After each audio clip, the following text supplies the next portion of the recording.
Hello, regular Drews. Hi, everyone. We're back for episode 113.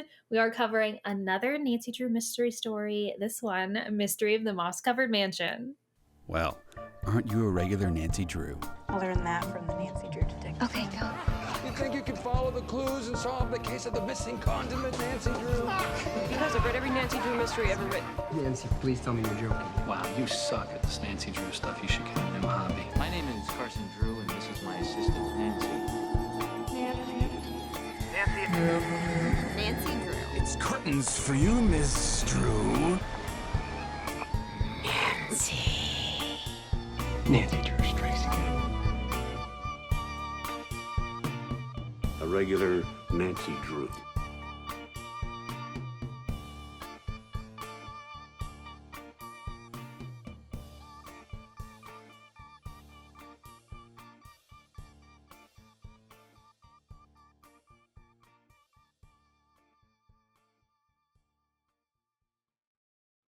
Okay, Kori, I just have to ask you.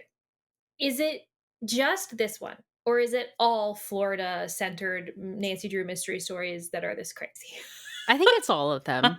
Just something about Florida makes the writers go, what if we put the most unhinged plot lines ever into the story? I feel like it's probably not inaccurate. Like, Florida's a crazy place. You hear all those stories about Florida man. So, like, maybe there's something to it. There's a lot going on down there. And oh my gosh, is there a lot going on in this story as well? So much.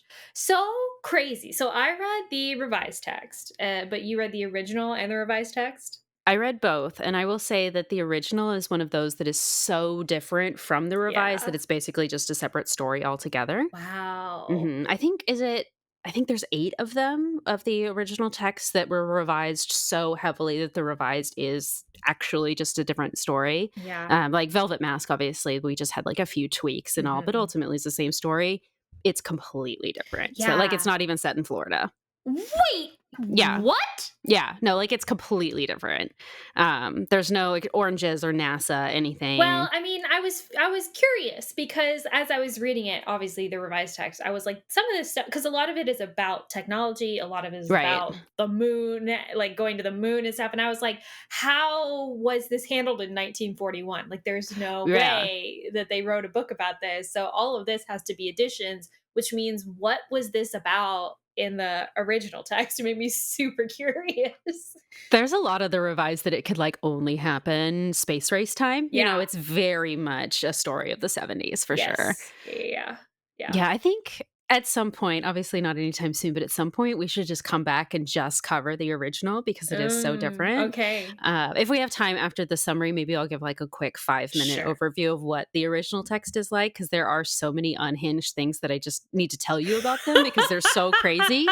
But I don't want to get like fully into the summary because it is, obviously you haven't read it. It's going to be very, very different. Ooh, but yeah, maybe at some point we can come back and actually like do it in depth and talk about it because it is... Oh my gosh. Not only is it like as unhinged as the revised, it's just as crazy, but it's one of the most racist stories I've ever read. More racist than Haunted Showboat? About as racist, yeah. Okay. All right. Yeah, it's a good rival for that. Yeah. It's woof. Yeah. Jeez. Yeah. But anyway, yes. But not set. Where is it set if it's not set in Florida? It's set in a small town called Ashley, which is in the Midwest somewhere. So I think it's still like in Illinois, but we don't say specifically where. I think it's still in the same state as River Heights, but they don't specify. Interesting. But so not in the South? No. You have me so curious. Yeah. Oh, yeah. Okay. Well, anyway, the revised text came out in 1971 and was revived by our girl, Harriet Stradmeyer Adams. So, yeah. I think it falls victim to a lot of the Nancy Drew books where it's like up front is kind of slow, although somewhat weird. And then you get to the end and it's like everything's happening. So much stuff is happening. It feels super rushed. But I was super entertained the whole time. I was like, I wonder what's happening. And then when the ending happened, I laughed out loud because it's so funny, so crazy. So I think definitely read it, the revised text at least. Obviously I can't speak to the original text, but definitely read it if you want a good laugh. Yeah. You don't have the words exploding oranges at the No, start of a book and not no, have it be an entertaining story at the yeah, very least, So, absolutely. I will say, I wonder if there is maybe a content warning we should put at the top here for mm, potential animal abuse.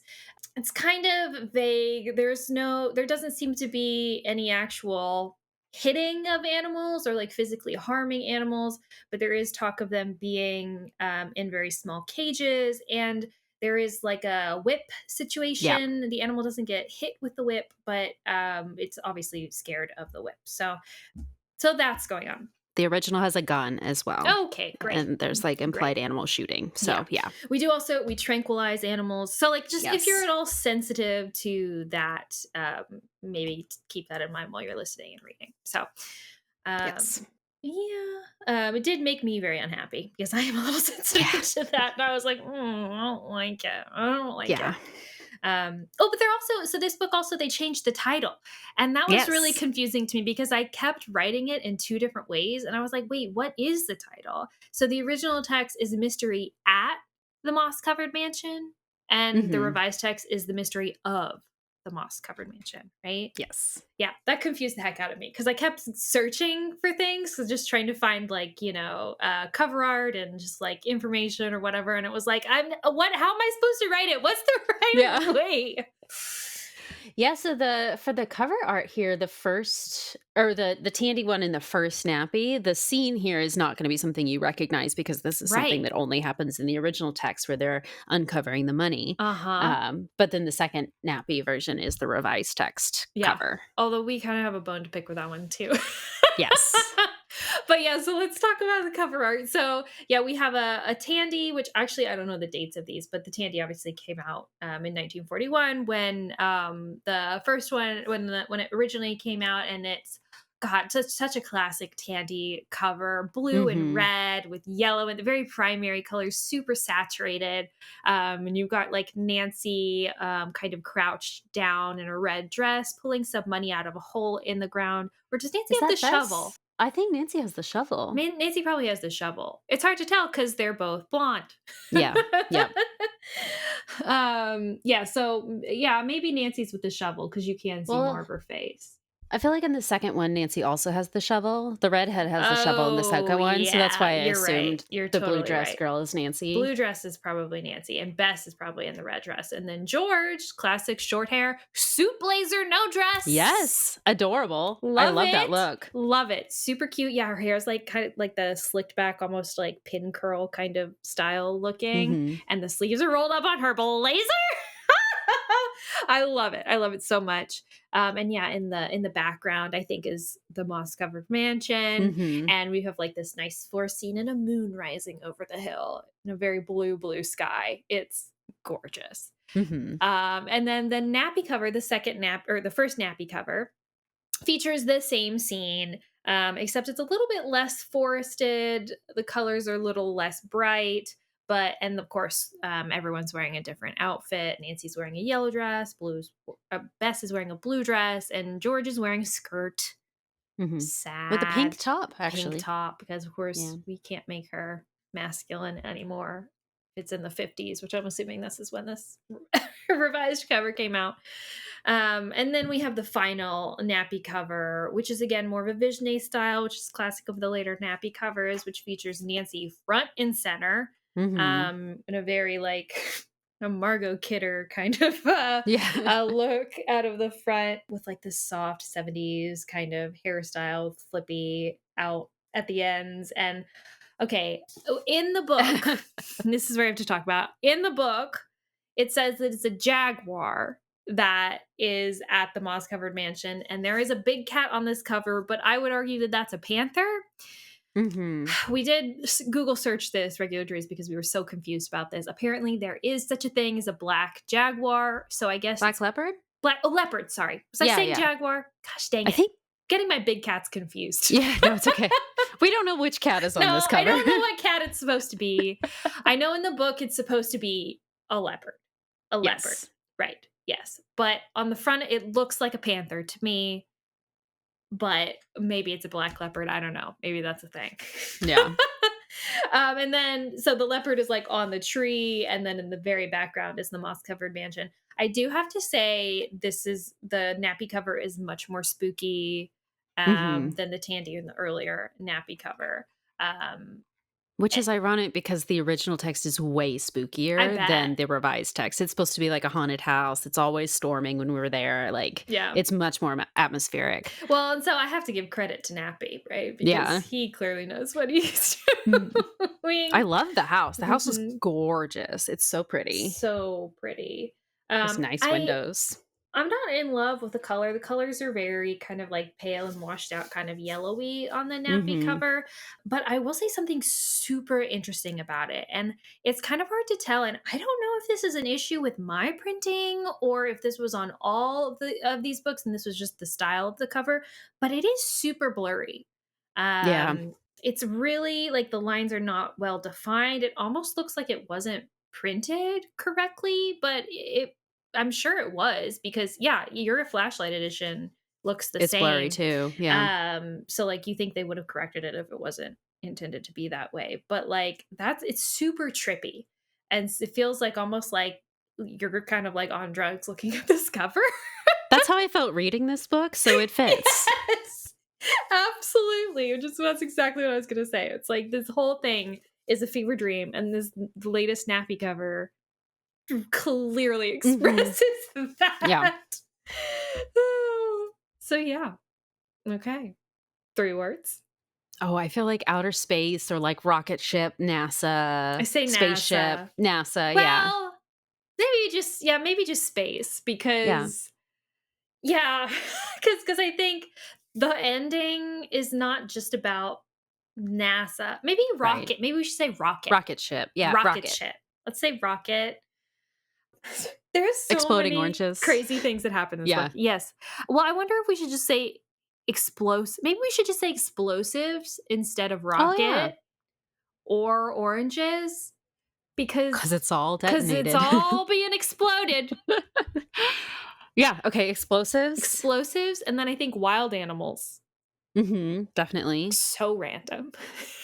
You did not know that was coming. And then I just love this one.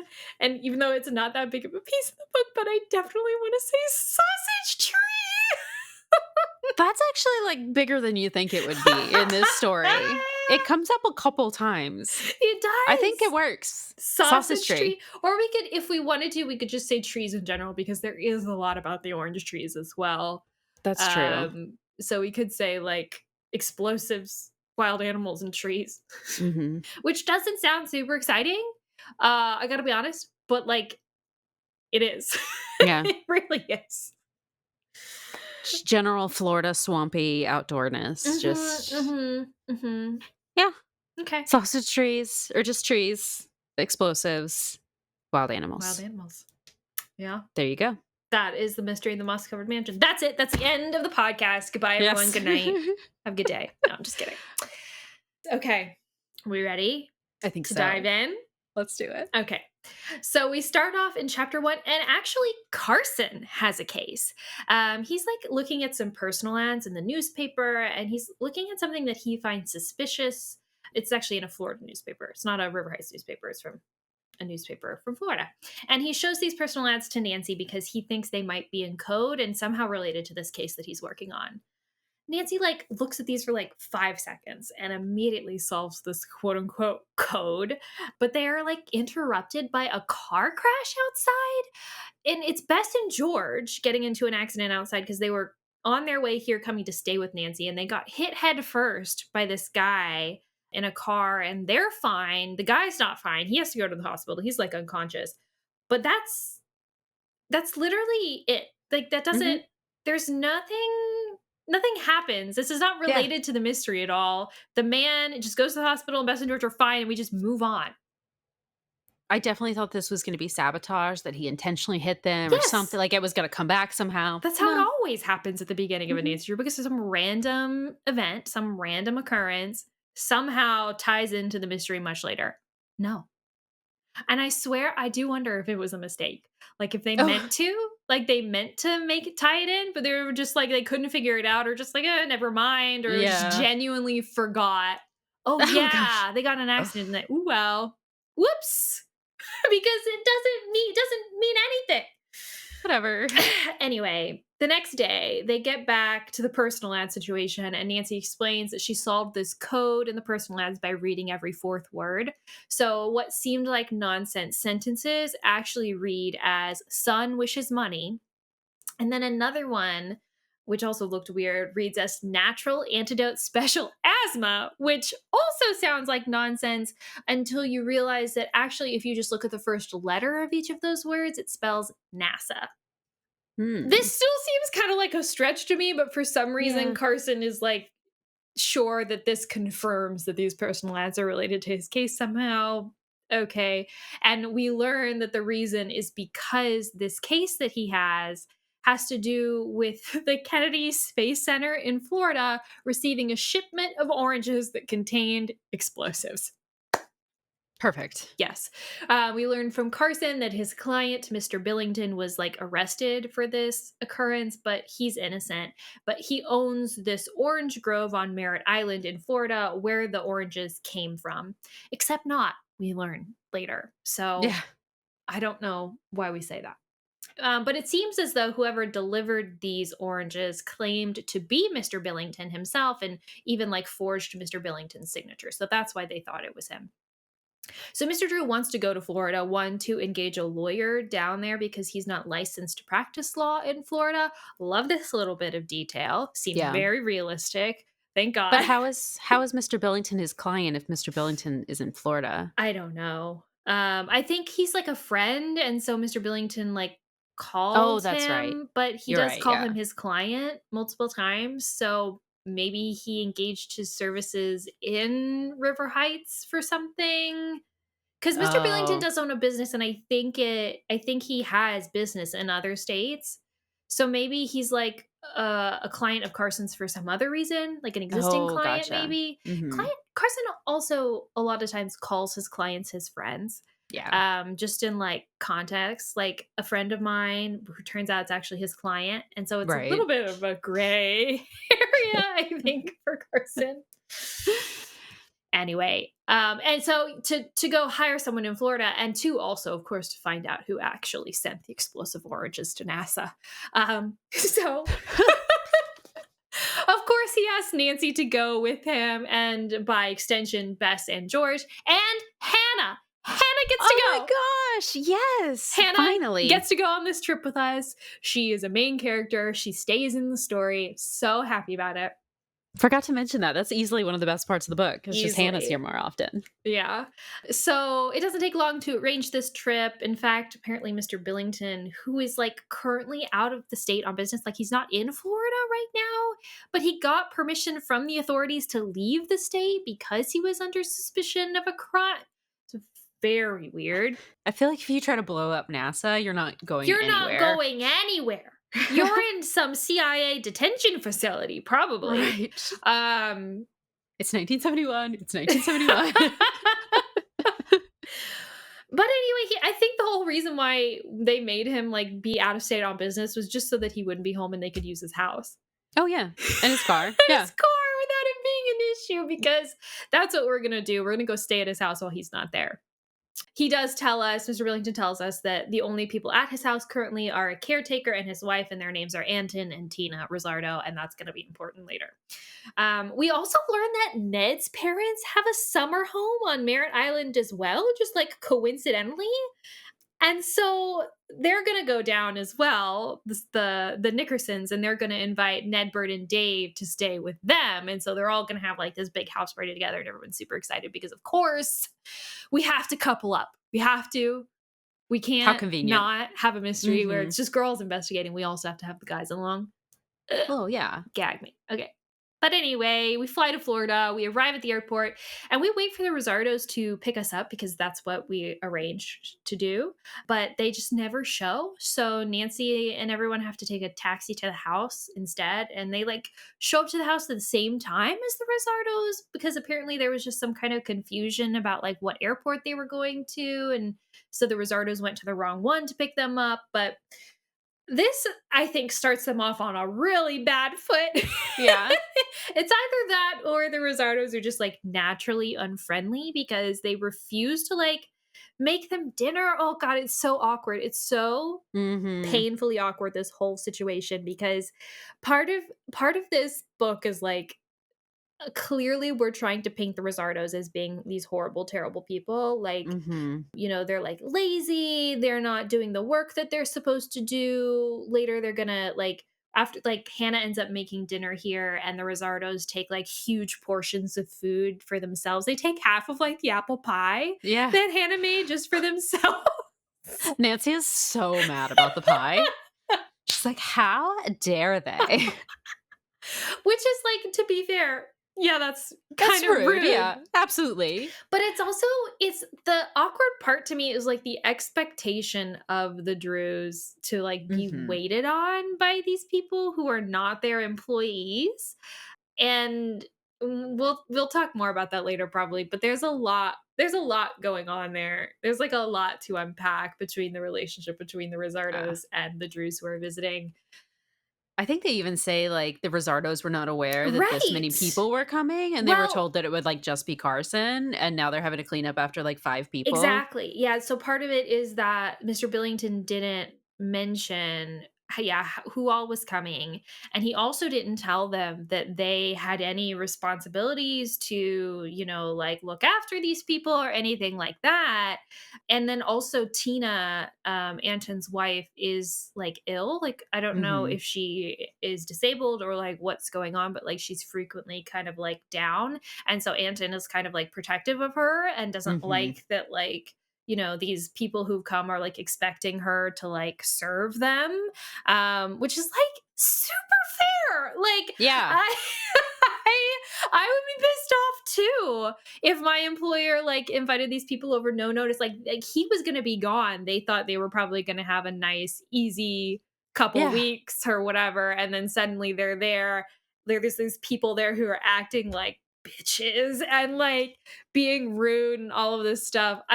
And like you went to go to the airport to pick them up and they weren't there, so you're already kind of like salty and mad about it. I'd be annoyed. Yes, it's a nightmare. Honestly, it's a nightmare. And of course we'll get more into it later, but we'll just have to talk about it later. But anyway, it's not good on either side. Yeah. No. They don't like help clean up at all, which they like dump their plates for like Hannah to wash. This is the one point I think like, okay, yeah, that's too far. Maybe taking half of the apple pie was recompense for, being told to go to the wrong airport or whatever, but like not helping clean up not busting your own plates after you eat the dinner someone else has prepared for you is a little bit much, Anton. I'll give Tina the off the hook for this one, but not Anton. Sure. Yeah. Anton can wash his own plates. Anton can wash his own plates. Anyway, after dinner, Bess goes to call her parents to let them know that they've arrived safely. But when she picks up the phone, she overhears an unfamiliar male voice saying, "You know what to do next. Keep your eye on all visitors." So this is suspicious, and they kind of assume that someone was talking on another extension somewhere else in the house. But after some investigation, even like going outside and searching, they don't really learn anything and they just go to bed. But they don't trust the Rosardos, so they all agree to lock their doors at night. Jeez. Okay. After helping Hannah with the chores the next morning, the girls investigate the packing house a little bit because this house is on an actual like orange grove, right? Like Mr. Billington owns this estate, his business is here, so there's an orange grove here, as well as a packing house for all the oranges. So they go to investigate that. They do find like an extension out here, so they think that maybe the call last night came from out there, but they don't really find anything else. And then later they end up taking Mr. Billington's boat to go visit Mrs. Nickerson at her home. When they get there, they have a pleasant time, and Mrs. Nickerson actually tells Nancy that one of their neighbors here has a house for sale, and she wonders if Carson might be interested in buying it. This is so funny. Nancy's so confident too. She's like, Dad will definitely buy us a beach house. Yes. No questions asked. She's like, well, let me see it and I'll see if I like it. And if I like it, I'll tell Carson to buy it. And there's like no question that he's going to buy this house for her. Yeah. Just because she likes it. He doesn't even have to see it, just off of Nancy's word alone that she likes the house. Must be nice. This is like next level Daddy Warbucks kind of shit. You know what I mean? Like, just wait for the original text. Like, we joke about Carson like buying Nancy a new car every like other book or whatever. This is next level. Yeah. Buy me a house, Dad. What? My God. But so they walk over to this house because it's within walking distance of the Nickersons, and it's apparently charming and really well kept, and Nancy does like it. There's also a lot of really interesting trees on the property, and they have this long discussion about this sausage tree that's on the property that grows fruit, and it is a very innuendo heavy passage, because we talk about the size of the fruit, the girth of the fruit. Yeah. And I think the uses for potential fruit items. Anyway, so they talk about that, and they're like looking at this sausage tree, and they are like at the property line, and at the property line is this like high wire fence between it and the adjacent property. It's like this really spooky looking place next door. There's like old oak trees, and they're all covered in moss. My dream home. And just not in Florida. Yeah. And Bess asks Mrs. Nickerson who lives there, but she doesn't know. And then suddenly we hear this chilling scream come from inside the grounds. Nancy doesn't want to investigate this right now, though. For whatever reason, right? Why? And in what universe, Nancy, someone just screamed? Yeah. You basically have carte blanche to climb the fence and go rescue whoever's in danger right now. Yeah. It's a good thing she doesn't, turns out. But yeah. Well, she prefers actually instead to go back to the Billington home because she wants to ask Carson if he's been able to find an attorney to hire. So they go back, and he does tell them, yes, he's been able to hire an attorney named Mr. Dotson. And then he hands the girls press badges. Oh my God. And says that because he's an accredited writer. Which, what?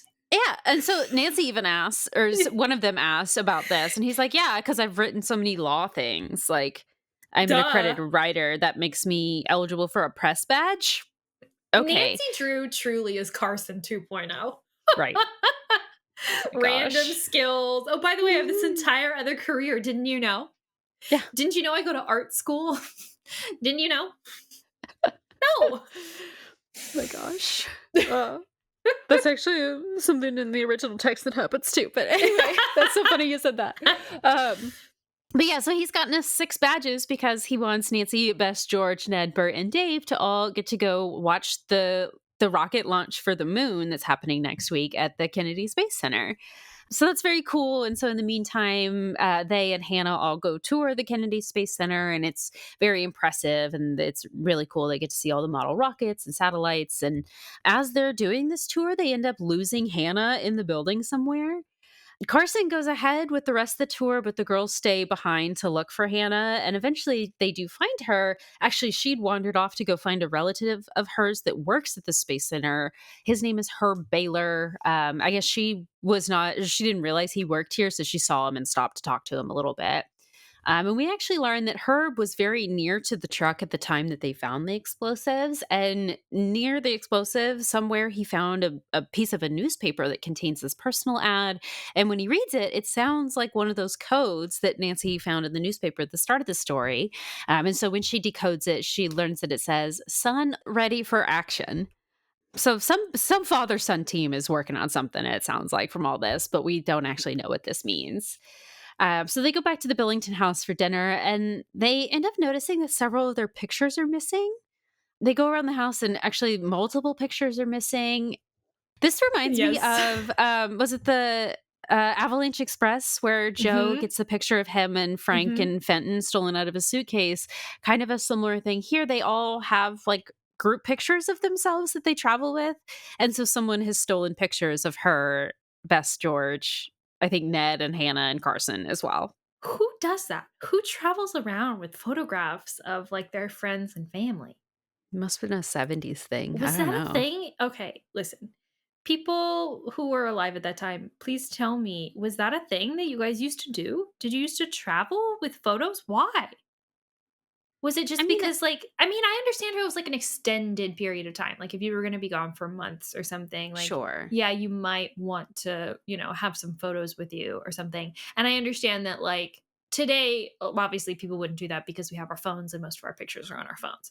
Right. But, like, even if I was gone for like 2 weeks and I didn't have photos of people, I'd be fine, you Yeah. know? Maybe it's like a picture in a wallet type of thing? Yeah. Not like that they separately packed like a framed photograph or something, just that they I happen to have swear photos they in their talked about wallets? framed photographs that they Oh, had. I'm sure they did. I'm sure they did. Yeah, I don't But it's know. weird though, right? It's weird. It's a little weird. But yeah, so they're all missing. So clearly Anyway. someone is trying to identify this group. And so that makes us think that someone knows that we're here investigating. We come to the conclusion that the Rosardos did this because obviously they're the only ones that have access to their rooms. They confront them and they deny it though, and they even say that they're going to call the police. They Or do call they the police. Yeah. and the police question the Rosardos over this, but there's no proof of anything. So Talk about really putting things off on the wrong foot. Like, right, our photos are missing. We know you did it. We're calling the police. God, like, these people, like, imagine if they didn't have anything to do with the crime. right, Then, like, you are the biggest a-holes. mm-hmm. Like, they must hate you. They must hate you. Yeah. Horrible people. Good thing Nancy has that just like Yeah. goodness radar in Mhm. herself that she can just tell just by Mhm. looking at Yeah. someone and their demeanor if they're a good person or a bad Right. person. Of course. That evening though, Carson gets a phone call and he for some reason he has to go back to River Heights urgently, so they drive him to the airport. They end up taking the scenic route back to the house, and Bess has them. There's some nice flowers on the side of the road. Bess makes us pull over to pick the flowers, and she almost gets eaten by an alligator in the process because she almost falls in the water. But nothing happens. She's fine, She's but fine. it's just a weird little scene. Afterwards, Nancy decides that she wants to get in touch with the realtor who's selling that house next to the Nickerson home, because, of course, she wants to tour the inside as well. They go to his office. His name is Mr. Scarlett, but there is a sign on his door that he's on vacation for like 2 weeks. But that's not good enough for Nancy. So she manages to track down this man's personal home address and just goes Nancy. there. Nancy. We knock on the door, but no one is home. No one answers. Because So she's gone. Sorry. it's on vacation. This is crazy. This is so crazy. This story is so crazy, you guys. I don't know why you would think, oh, this person's on vacation. Let me go to their personal residence and verify for myself whether he's out of town. The audacity. Mhm. And all of this is supposed to set up for us is the fact that Mr. Scarlett is suspicious because, like, he comes back into town later and he's like disagreeable and like Mhm. doesn't want to, and so we're just supposed to not trust him because he like lied about being on vacation or something. Yeah. Or like maybe his personal life isn't any of your business, Right. Nancy. Just because he didn't actually go anywhere doesn't mean he has to be at work at all times. Like, geez. God. Anyway, so they can't find him, so they just go play tennis instead. Yes. Whatever. But then Nancy calls a friend of Carson's who actually works at the Space Center. His name's Commander Nichols, and he tells them a little bit more about the orange situation. He says that a guard who let the truck into the compound or whatever was named Patrick Croft, but he was actually already fired because of this incident. But Nancy decides that she wants to track him down to talk to him a little bit more. So they do this, and Nancy, Bess, and George go visit him at his home. Seems like a nice guy, actually. He tells them a little bit more about the incident. Apparently, this guy who introduced himself as Mr. Billington, forged the signature, actually looks a lot like Mr. Billington. Apparently, they look like they could be twins or whatever, and all of his paperwork looked legitimate. So that's why this Patrick guy let him through. So that's really all that we learned there. So we go back to the Billington house, and Hannah tells us that she found another personal ad in the paper. This one is also kind of nonsensical sounding, but when you look at every fourth word and the first letter of those words, it spells out Drew. Ominous. Yes. So obviously, sounds like the bad guys know that Nancy's the one investigating, and probably they are plotting to try to stop her. Oh, yeah. Okay, so that evening they get a bunch of phone calls. First, Carson calls, and then Ned calls, then Bert and Dave called, and then Herb, Hannah's cousin or whatever, calls to talk to Hannah. So it's whatever. They spend all afternoon on the phone, and then eventually, right as they're about to go to bed, they get another call. This one's from Patrick Croft, and he's like, I've been trying to call you all night, but the line's been busy, so he finally gets through. And he tells us that he actually got a call from someone who sounded like the man who posed as Mr. Billington at the Space Center. The caller told him to have nothing to do with Nancy Drew again, or he would be harmed. Whoa. Yeah. And then, just as he's telling Nancy this on the phone, he starts yelling for help because someone starts breaking into his house. This scene is so horrific to me because this is like my worst nightmare. Like a home invasion. Right. It's like I literally have nightmares about that. Oh my gosh. But so Patrick, I guess, like sits the phone down or something. He doesn't hang up because Nancy is like on the phone listening, and she hears like thumps and like yells, and then the line goes dead. So Nancy's like calls the police immediately, and they promise to send cars over there. But Nancy is like, I'm still going to see if I can try to help somehow. And so she, Bess, and George and Hannah all rush back over to Patrick's house. They arrive. So scary. I know. They get there just in time to see him being carried out on a stretcher. He's like unconscious. He's been really badly beaten. And we start talking to the police, and Nancy tells them everything that she knows about like the situation with, the exploding oranges and, about what Patrick had told her about someone threatening him.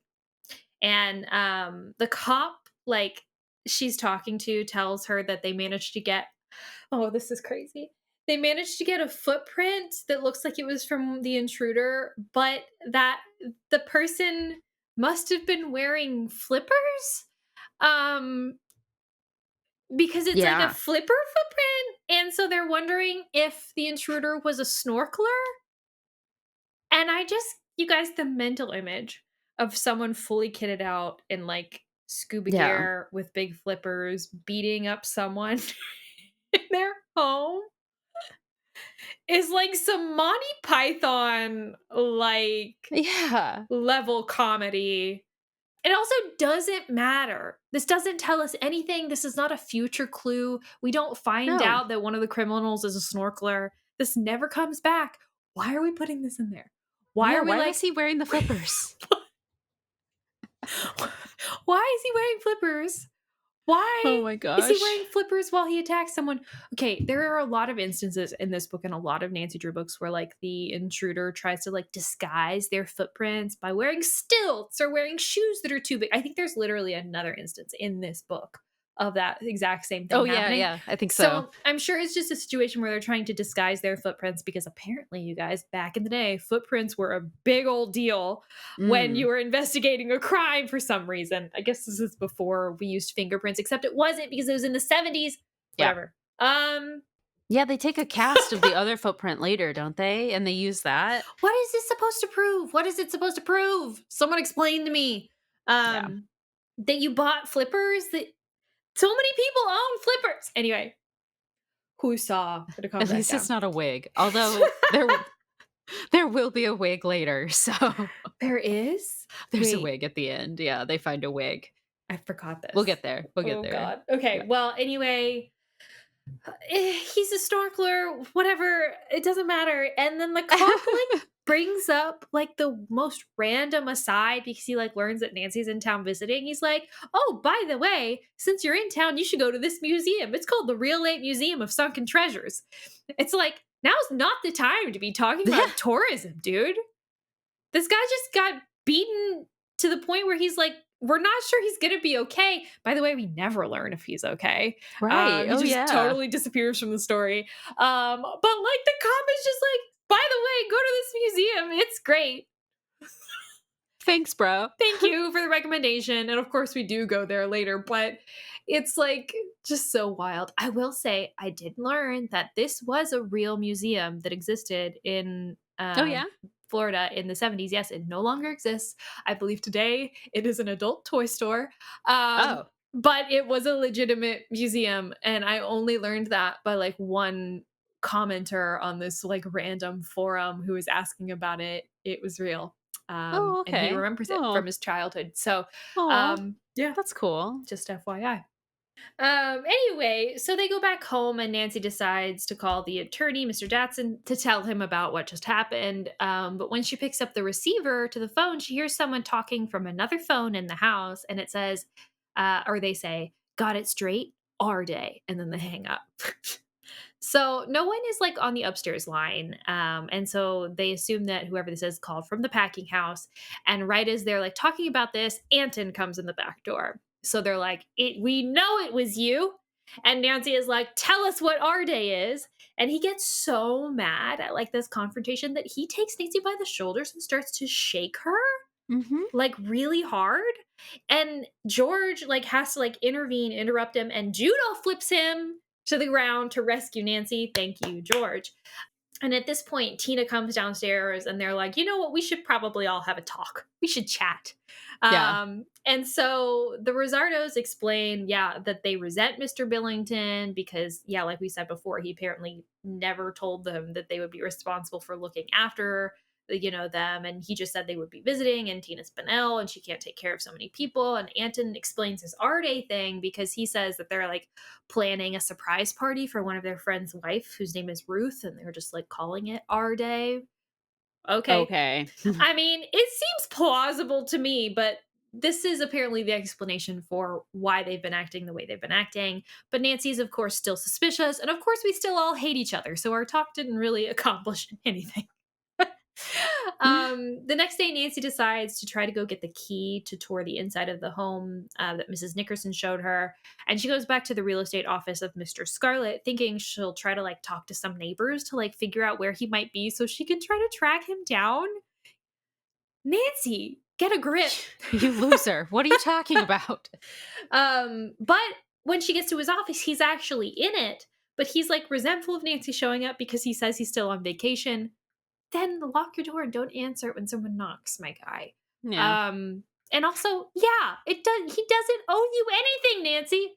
Anyway, he doesn't want to give her the key to this house, and he like tries to make these excuses like, no, the house is trash, you don't want it. It's like really like it doesn't look good inside, it's a mess. But so Nancy's like, she gets this impression that he's like trying to like hide it from her for some reason, and she like tells him like, why are you trying to hide this house from me? And that convinces him to give her the key. Yeah. This is so weird because we learn later. This is a spoiler. I'm just going to spoil it because you guys know. It doesn't matter. We learn later that this guy is, of course, involved in everything going on, right? And there is a reason why he's doing this. Just don't give her the key. Just don't give it to her. Mm-hmm. He doesn't have to. But she like bullies him into it. This is an 18-year-old girl, and you're an adult real estate agent who's also a criminal. So like, just don't give her the key. You don't have to give her the key. What is she gonna do? Fight you for it? Like, he could call the cops and be like, this girl's trying to get into this property she's not legally allowed to be into. She's trying to, like get access to it. I'm not gonna give her access. But she wants to buy it, so legally she has a right to the key, right? That's not true. No, this would never happen today. What real estate agent would be like, here's the key to the house you want to look at. Go over whenever. Right. Return the key in a few weeks if you feel like it. What? No, that would never happen today. But anyway, she gets the key from him and they end up going over to the house, and it's like actually really lovely. And so, of course, we learn Mr. Scarlett was like lying and being evasive, and we don't know why. And then we hear that scream from next door again. And so we run over to the fence and we hear a snarl. So we realize that this screaming must be a wild animal. We never talk about this later, but it's clearly the big cat that is Yeah. screaming like this. I know mountain lions in particular, when they scream, it sounds exactly like a woman screaming, and a lot of Right. the times in places where there are mountain lions, cops get calls about, well, women screaming, and it turns out Mhm. there's just a mountain lion in the area. Right. But do Foxes too, I think, Oh, right? Yeah. really? I don't There's know. some foxes that have a very human-like scream. It's very scary. Yeah. That makes sense. But please do still call the police if you hear someone scream, even if you Of think it is course, a yeah. mountain lion. Maybe just in case. Yeah. Uh, Yeah. Better to be cautious, yeah. But anyway, they can't see this wild animal from where they are across the fence, so they decide to like follow the fence. They're also just curious about the house, I guess.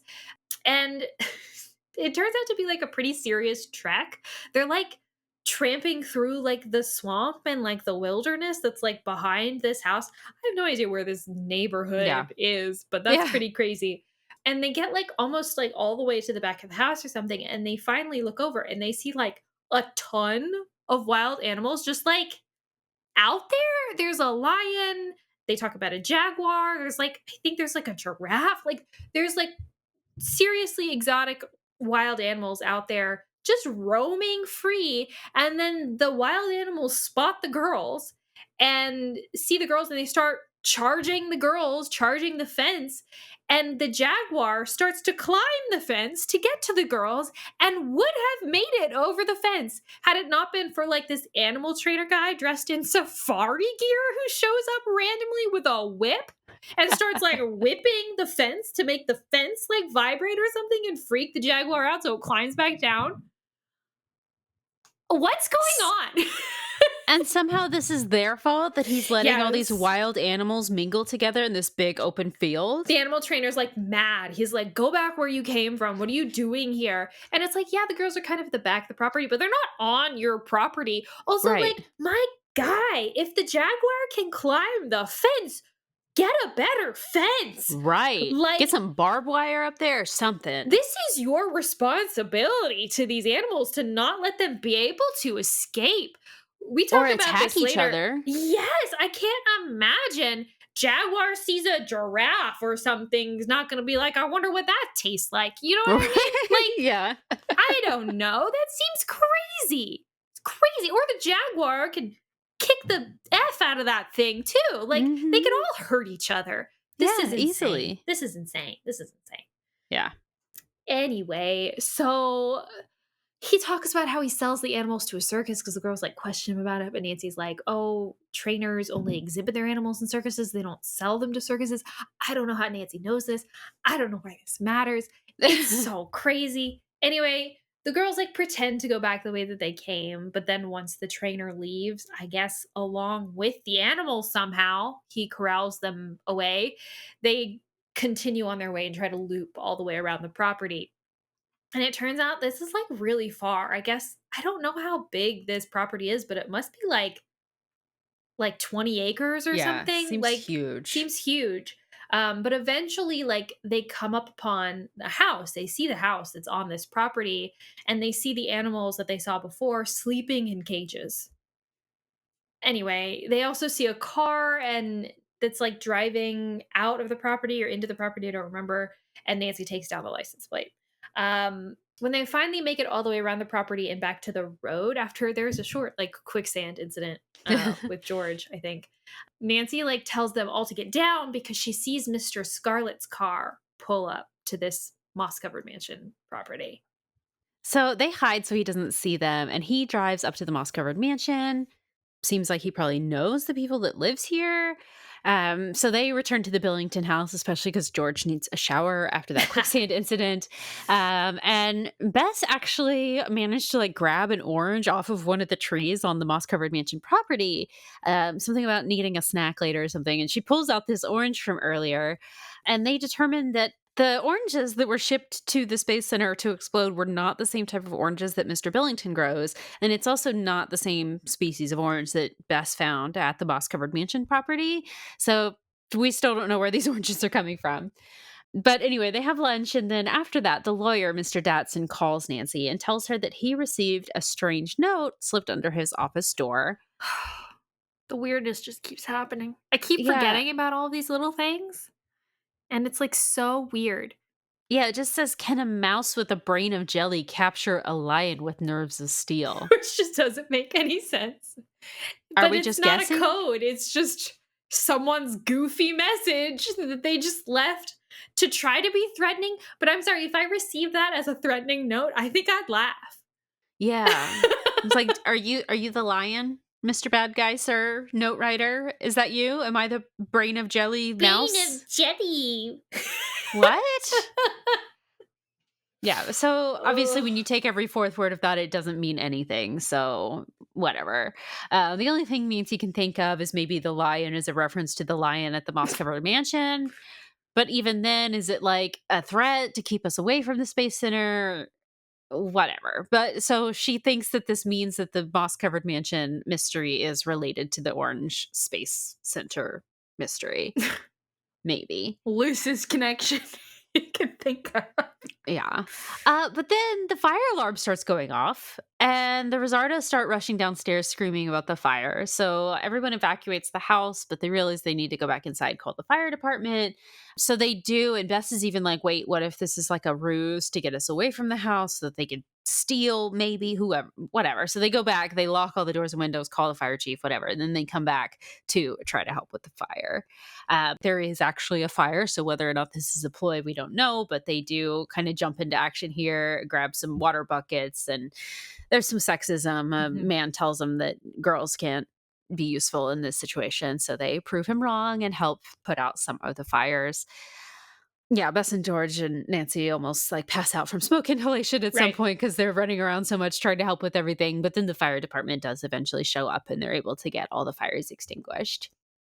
After the fire goes out, we learn that the packing house is basically totally destroyed. And also, a good portion of the orange trees on the properties have been completely burnt down as well. And obviously, this is going to be a huge detriment to Mr. Billington's business because it's going to take him years to regrow all those trees, right? Nancy calls Carson and tells him about this, and he says that he and the Billingtons will fly back down ASAP. But Nancy decides that she wants to see if there's any clues about who the arsonist could be. So they go down to the burned down packing house where Nancy spots something in the debris. It's the newspaper with the personal ad that spelled out Drew, and the personal ad has been circled. So obviously, this means that the fire is connected to the Space Center incident. Right. And someone is sabotaging Mr. Billington on purpose. Whatever. Okay.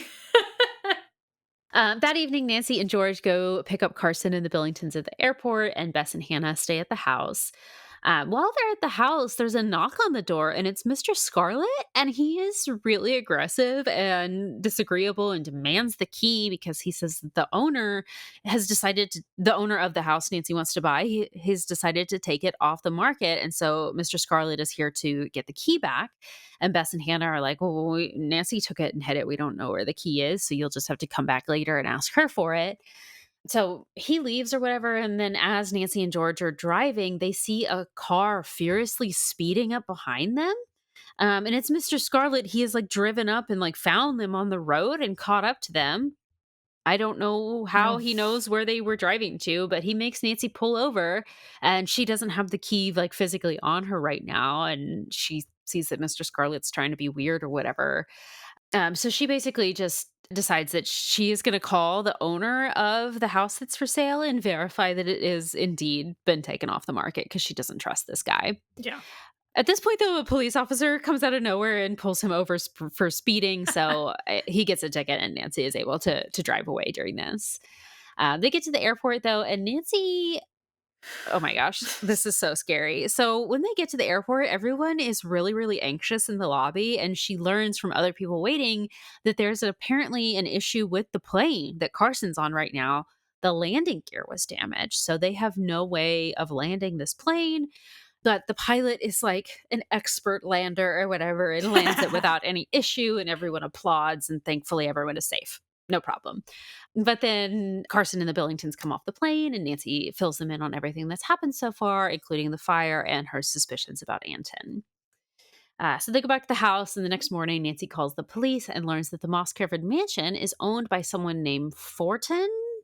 And he has been given special permission to have all these wild animals on his property, given that they are properly caged, which we know that they're not. So clearly, this is a problem.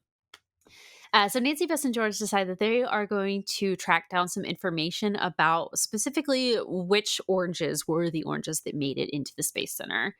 Apparently, this particular variety of orange is pretty rare, so they just drive around and see if they can see any orange trees that have this type of orange. They do actually meet one grower who leads them to another orange grove, and they talk to the foreman at that orange grove, and he tells them that actually they do suspect one of their employees in being involved in this because he happens to have stolen a bunch of oranges the day before all this happened and then disappeared right after everything happened. And the amount of oranges that he stole is actually the same amount of oranges that were delivered to the Space Center. So seems like this guy Yeah.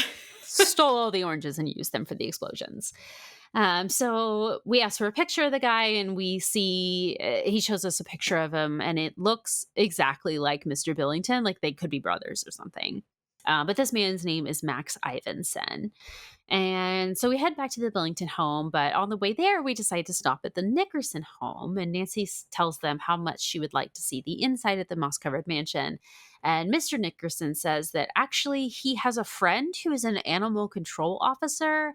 And what if there was just like a surprise inspection one day and his animal control officer friend just has to have a secretary with him? So, what if Nancy went as his secretary and they posed as this story to get them inside? This is a great idea and everything, and I kind of love the fact that Ned's dad is the one who suggests it, because what a suggestion out of left field, you know what I mean? Right.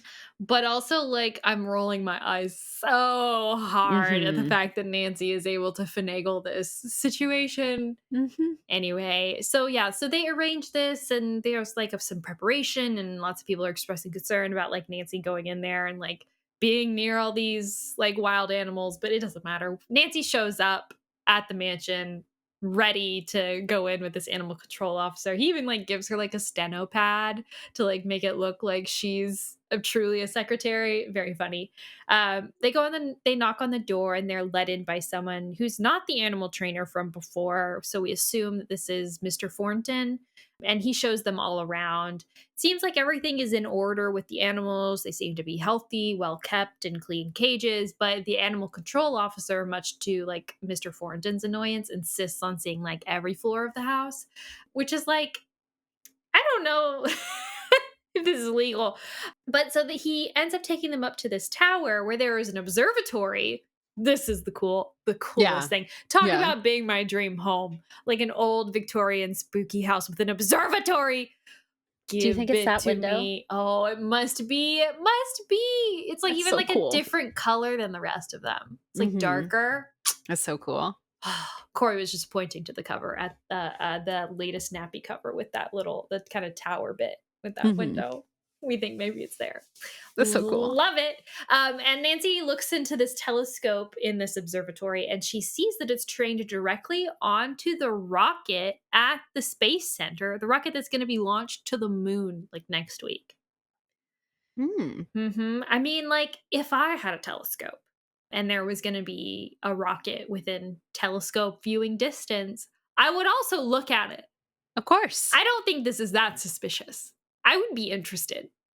Anyway, they also go downstairs and look at the basement, but then, like, the animal trainer, like, on the way to their basement, the animal trainer, like, shows up and, like, rushes outside, like, when they say that they're on their way down there. So we think that the animal trainer has, like, gone a different way down into the basement to like hide something or do something, that remove something, maybe, we don't know.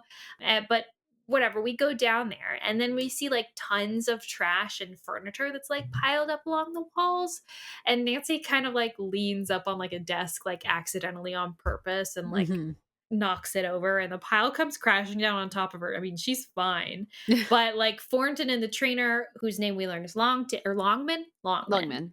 They're really mad at Nancy. They're not concerned that she's been injured. They're mad because she has revealed this steel door that was clearly they were trying to hide. But like then the animal control guy doesn't ask to see inside of it. I was Yeah. super mad about this because he was like so adamant about like going into all of the places because he was like Mhm. looking for like vermin or something. That was his excuse. But then as soon as we see this hidden door, he's like, "Well, gotta go." Yep. What? Show My me upstairs, guy. please. Anyway, Yeah. so they see this steel door, but we don't know what's in it, and they leave. And Nancy goes back to the Billington home and she tells everyone about what happened and that she knows they must be hiding something behind that door. And they kind of like speculate about what it could be. They think maybe it could be like the explosives, right, from the Space Center thing. And they think about calling the FBI, but they decide against it because they don't have proof. And then Nancy, Bess, and George go to the grocery store for Mrs. Billington because, surprise, surprise, the Rosardos aren't around or doing anything. And on their way back to the car from the store, Nancy notices Mr. Thornton and Mr. Scarlett like there, and they're like talking. So she's like, oh, they really must be friends. Because remember, we saw Mr. Scarlett drive to that property before. And now she's really worried, too, that Mr. Scarlett is like identifying her to Mr. Thornton. So, like, her cover might be kind of blown now. They stop by the post office to try to track down Mr. Webster, the owner of the house next to the mansion, because Nancy again wants to ask him if the home is really off the market. The post office worker won't give her his address. Good. But then there's just like this other lady who's like standing in line and overhears Nancy asking for his address and knows him and just gives it to her. Okay. That's fine. So Oh my gosh. Nancy goes back to the Billington house and calls this Mr. Webster guy. And he tells her, like, no, he absolutely has not taken his house off the market. And actually, he's going to send Carson like an offer directly in case Carson does want to buy it or something. And he tells Nancy that he's going to fire Mr. Scarlett. And Nancy can use the key whenever she wants to go in, whenever she wants. Thanks. Okay. That night at dinner, Hannah tells them that she saw another personal ad in the paper, and this one, after decoding it, reads, "Beam ready for action." Still no idea what that means. But this does give Nancy an idea, and honestly, this is the idea that cracks the case wide open. Nancy decides she is going to put a personal ad in the paper herself in code to try to trap the bad guys. Genius. Why didn't we do this 10 chapters ago? So she comes up with a message, and basically it's asking the bad guys to meet them at the Real 8 Museum that cop mentioned to her after Patrick got beaten up. And so her plan is to kind of put that in the paper and then show up, at the right time and see who comes to see who the bad guys are and then turn them over to the police. Genius. So she goes to the newspaper office to submit this, and then she goes to pick up a rental car that Carson arranged because the Billingtons are back in town. She can't just indiscriminately use their car anymore. So she starts driving this rental car, and it doesn't take long for her to get pulled over by a cop who tells her that the car that she rented was stolen. This happens in another story, doesn't it? Not exactly, it doesn't play out exactly like this, but there is a case where it's like, oh, we bought that. We normally wouldn't buy it from a random person, but it was such a good deal. We had to buy this car. And then that's the car that gets rented. That was a digest. It was the one where the girl gets kidnapped in Hawaii.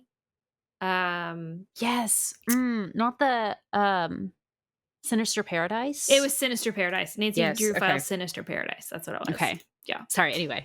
Yeah, no, you're right. You're totally right. But also, this doesn't matter in this story. Like, she ends up taking the car back to the rental place and they exchange it for her for like a non-stolen car, hopefully. But it's like, doesn't seem like the bad guys did this. It just seemed like a goof on the rental agency's part. Like they bought a stolen car they didn't know. Yeah. It's just a random other stolen incident. It's not anything to do with our friends Doesn't matter. here. Like, why are we spending time on this in this book? I don't understand. I think it's literally just to take up time because they had nothing else to say. Like, we got to drag out the ending a little bit longer. We can't wrap it up in chapter 15, Anyway, so that night, Ned, Bert, and Dave were getting into town. So Nancy, Bess, and George go to pick them up at the airport, and then they end up taking them back, and then they take the boys out on the boat on the river. And while they're just like cruising around, they end up driving past Mr. Webster's house, and they see it all lit up. So they dock the boat and decide to go investigate. And then as they approach, like all the lights in the house get turned off. So they watch to see if anybody like comes out of the house, but nobody does. And Nancy doesn't have her key. So they just like go and peer in the windows and they see that the house is like flooded. There's water like all over the floor. Mhm. So this is very concerning. Obviously, is there like a burst pipe? Did someone do this on purpose? Ned actually ends up breaking one of the windows so that they can get in. And they once they get inside, they realize that all the faucets have just been turned on and left on, and is now like overflowing throughout the entire house. Of course, they turn everything off and they do their best to kind of like mop everything up and get as much water out of the house as much as they can. Meanwhile, Carson manages to call the police and he comes over here. Nancy shows him all the damage and they end up finding some shoe prints outside the house that kind of lead down to the river. And the shoe prints are really big. And so Nancy theorizes that, oh, maybe the intruder wore too big of shoes on purpose just to make it more difficult to distinguish like what his actual size is and issues and also what his gait is like. But whatever, they finish cleaning up the house and they leave to go back down to the river to get back on the boat, only to find that our boat is gone. So Nancy and Ned send the rest of the group to walk home. By the way, it's really, really far. And she's like, you know what? We'll stay. You guys start walking. This is bizarre to me because also that we know for a fact that the Nickersons' home is very close by to the Webster's home. Could they not have just walked to the Nickersons' home? And gotten a ride, you would think. Yeah, or stayed there. Like, Yeah. used the phone to get, Mr. Billington and Carson to come pick them up. You would think. No. No, we have to walk. And it's really late by this point, by the way. Bert and Dave and Ned are staying at the Nickerson home. Right. So, like, I don't get this. But anyway, so Bess, George, Bert, and Dave start walking back, and then Nancy and Ned are going to look around here. They don't really see anything, but they do randomly. This like teenage boy in a motorboat comes like riding past, and they stop him, and he picks them up and to like takes them around the river or whatever to like look for Mr. Billington's boat. His name's Bud, by the way. Yes. I just love that about him, that his name was Bud. He's so helpful. He's very nice as well. And he's very patient. And they do end up finding the boat on just like some random abandoned property. And it's been tampered with and several parts are missing. So the boat won't turn on anymore. And Bud ends up actually towing it back to the Billington home for us. And then he has to go. So he leaves. And once he's gone, they explain to Mr. Billington what happened. And they call the police for like the bajillionth time. And they report this. But by this time, it's like 1:00 in the morning already. So the Nickersons offer to start their house party early. I'm not really clear on what exactly is going on with this, but the whole time they're like, we have to start the house party. We have to have the house party for when the boys get here. And it's like, what are you talking about? You can have a party at any time. You don't have to do it at 1:00 in the morning. Yeah, no, this whole situation is crazy. The fact that like they all collectively go back to the Billingtons home to then go back to the Nickersons home, which was literally like 20 feet away from where they were before, is insane to me. But I think the concept specifically of the house party is like kind of like an old fashioned thing that like we probably don't do anymore, where it's like a days long kind of party where you all stay together and do like activities, a sleepover, or right? essentially like a more like a weekend, probably. Sure, yeah. But yeah, it's like why? It's also like why is that such a big deal? And like why do you all need to be staying in the same house when you're in the same town? And it's not like you're sleeping together, Right. So it's not like you're wanting to spend that time hooking up. Right. You're like you're going to be doing like, activities together during the daytime anyway. So what? Yeah. Yeah, because Nancy, Bess, and George, they do like once they get back to the Billingtons, they like pack up their stuff and take it over to the Nickerson home because they're going to be sleeping there.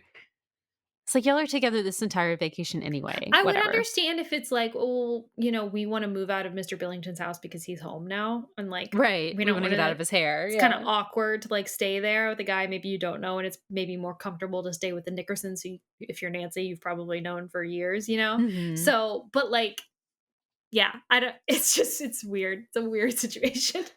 Whatever. So they go back to the Nickerson beach house with the boys and they go to church the next morning. Right. And then after that, we are going to take another tour of the Space Center. Oh, I forgot about this. Oh my gosh. So we have a great time or whatever. And then they get on the tour bus and they have like this really great conversation where I think George mentions, like, oh, I wish I could be an astronaut someday. And We got to talk about it's, this later. yeah, it's like not even a question that Ned, Bert, and Dave could potentially aspire to be astronauts someday. Right. They're like, "Ah, you, a girl having dreams? Ugh, ew. But yeah, so they get off the tour bus at the next stop, and two men with beards and a camera come up, and I'm like, oh, we overheard you girls having aspirations. That's like so unique. And like, we're like with the newspaper or whatever, we want to like write a story about these girls that like want to be astronauts someday. Could we take your picture? And they're like, oh, well, I guess there's no harm in that. Sure, you could take our pictures. So they all like get in a little group and get ready to pose for their picture. And when the guys click the camera, tear gas comes spurting out of the lens at them. And the guys with the camera flee, and then security comes running over, and Nancy and her friends can't see it all because they've been tear gassed. And Yeah. Nancy ends up telling them that Hannah's relative Herb is there, and so they bring Herb over, and then Herb takes them to the infirmary within the Space Center because I guess they have one of those. I guess that makes sense for them to have a medical room or whatever. And then security ends up finding the fake beards, like that were ditched somewhere on the property. So it seems like these people were wearing disguises just for the point of attacking them. There's so much to say about this one situation. Like the sexism alone, the and then the attack. But like the fact that like I keep trying to remind myself, I have to keep reminding myself that this was 1971. Mhm. 1971, 1971. And that's why we're being so heavy-handed with like these moments of sexism, Mhm. because it really was ridiculous to a lot of people that women could be astronauts. Yeah. Yeah, but then the tear gas on top of it is like just so random. Mhm. So wild. Okay, I do want to take a quick second to read this particular section where they're talking about being astronauts because it's so freaking annoying to me. Okay, but so they're on the bus. So George, who had been silent for several minutes, said, "I'd like to be an astronaut. What do you think my chances are?" "Oh no," Bess exclaimed. "Suppose you went to the moon and got stranded there." Love Bess. Like the only sane thought, I'm sorry, Yeah. always comes from Bess. And everyone wants to be like, "Oh, it's so funny because she's so scared." No, that kind of stuff happened. People died. Like legitimate. Yeah. So it's just like she's so sensible. I love her so much. Everyone's more worried about the fact that like a woman could never be an astronaut. Bess is just like, from a practical standpoint, like, You're what if gonna something die. happens What to if you, you George? die? Like, yeah. Right. Oh my gosh. Anyway, smiling, Nancy remarked that she too would like to become an astronaut. Ned grinned and said, "How about letting us boys go first? We'll tell you how it is." You can excuse yourself, sir. There's the door. So the bus driver who had overheard the conversation seemed to be amused. Again, what a hilarious thought! Women going to the moon. He turned slightly and said, "You boys had better get started on your training." Not the girls. He didn't say the girls. The boys. He's completely skipping over the fact that that George is the one who brought up this conversation. "While you're here, why not go for a physical checkup and briefing?" "Great," Bert replied with a wink. Also, what in the homoerotic situation is going on right now with Bert winking at the bus driver about getting a physical? Weird. And George leaned forward in her seat. "What about me? Could I get the same treatment?" George is like serious. George is being 100% serious. "I think so," the driver answered, grinning broadly. Grinning broadly? As though it's like So a he's cheeky little. joking? So he thinks she's joking? Yeah. Okay.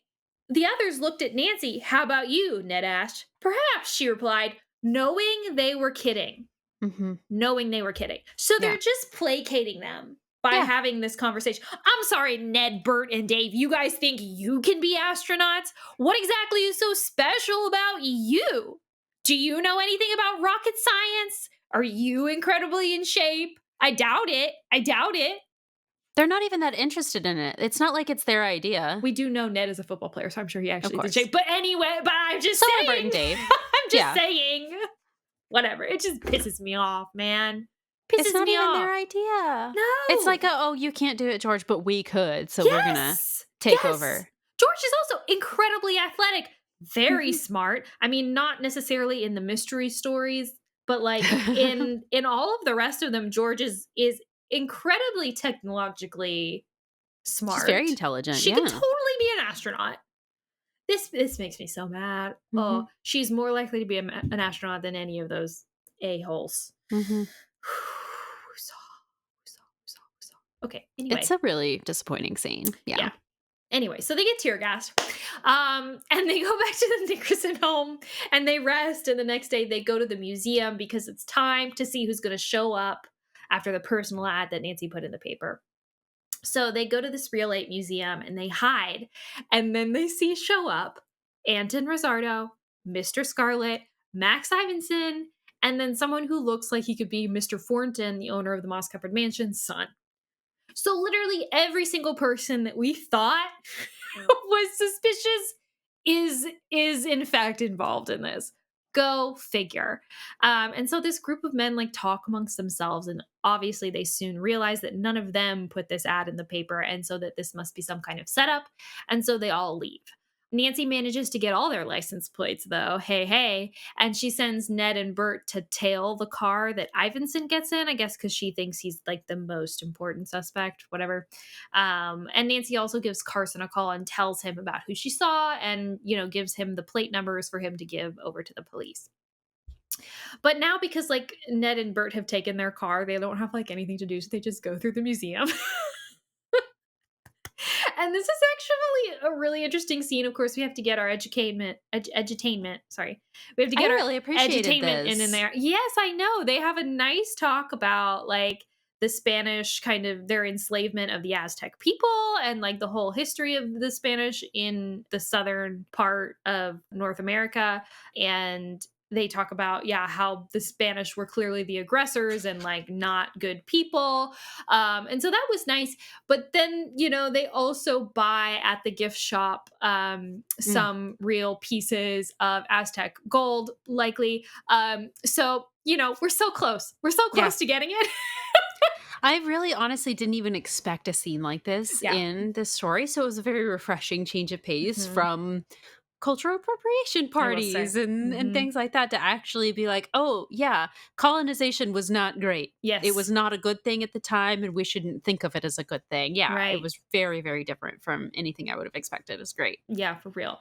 And then the gold thing. But also, it's just like such a random aside. Like It is, yeah. I know it's like local history. Like this Real 8 museum is about was about this like particular like ship that went down, and they were able to like I think it was a slave ship that carried Aztec slaves back to Spain, but it also had like gold on it or something. I don't know. And they brought up all of this gold, and so that's what they were like selling at the gift shop.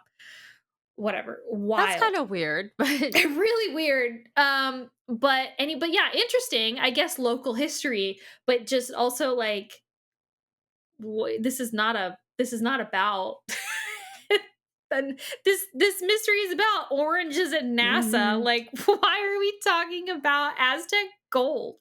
Yeah. Bizarre. But anyway, Ned and Bert come back. They were not able to catch anyone, and they all go back home. Upon entering the Billington home, they find the FBI there arresting the Rossardos and carrying out an unset bomb that Anton was building. Oh my God. No wonder they spend so much time in their bedroom. Busy building bombs in the night. Oh my gosh. This is terrifying. Obviously the FBI came because I guess of what Nancy discovered. And yeah, so I guess thank God that she did, because who knows what that bomb was intended for. Right. Jeez. So the Rossardos, though, are quiet and they won't answer any of the questions that the FBI or Nancy are asking them. And I was so happy about this because I was like, finally, a realistic arrest scene. Right. Like, there's evidence, but the suspects aren't saying a word. That's like, yeah, thank God. Thank God. I kind of like, I mean, I know the Rossardos are bad people and probably trying to harm people. I kind of love them. They're kind of a vibe. Yeah. Like the whole, like, I'm not taking care of you. I'm taking half of your apple pie, and you can clean up my dirty dishes. And I'm not saying a word to the cops. I'm not saying a word to the police. Like, yes, I kind of want to applaud, like, the audacity and the confidence that it must take to kind of be like this. I love it. I kind of love it. Whenever we do have villains that we end up loving for their personality, it's always like that. Yes. But yeah, no, it's like the level of confidence and like of unbotheredness. And yeah, it's great. It's great. But yeah, anyway, they get arrested. And like Bess is deservedly so freaked out about the fact that there was a bomb in this house and they didn't know about it. And so Dave suggests that we get out of the house for a little bit and maybe go check on Mr. Webster's house to see if it's all dried out. Thanks, Dave. Thanks, Dave, for the assist. Yeah. So they go do that. And now that it's daylight, the boys also want to go look at the grounds. And they, walk around, spend some time by the sausage tree. And they then hear a snarling through the fence. It's the leopard. The leopard is back. He's at the fence snarling at them. The trainer is like running after this leopard, but it's really too late to catch it because the leopard starts scaling the fence, jumps over, and lands in the tree that they're looking at on the Webster's property. So, okay. So using branches and the whip that's tossed by the trainer, they managed to corral this leopard into the Webster's garage. Don't they use some of the fruit from the sausage tree too? They're like throwing melons at this cat. I hope so. I mean, that's hilarious. I mean, I don't want the cat to get hurt, but I would rather they die than the cat get a bruise. But the mental image of them throwing like really phallic looking fruits at a leopard is 10 out of 10. Yes. 10 out of 10 for me. But so they get this leopard into the garage, and Bess has the most...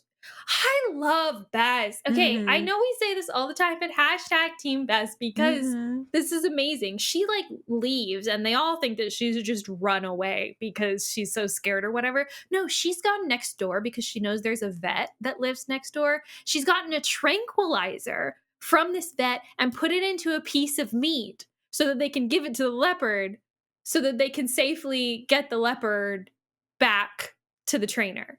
Thank you, Bess. Doing this the most humane, logical way possible. Not throwing sausage fruit at it. I don't even know if they do that, but if they are doing that, like, Bess is like, you know what? There's a vet over there.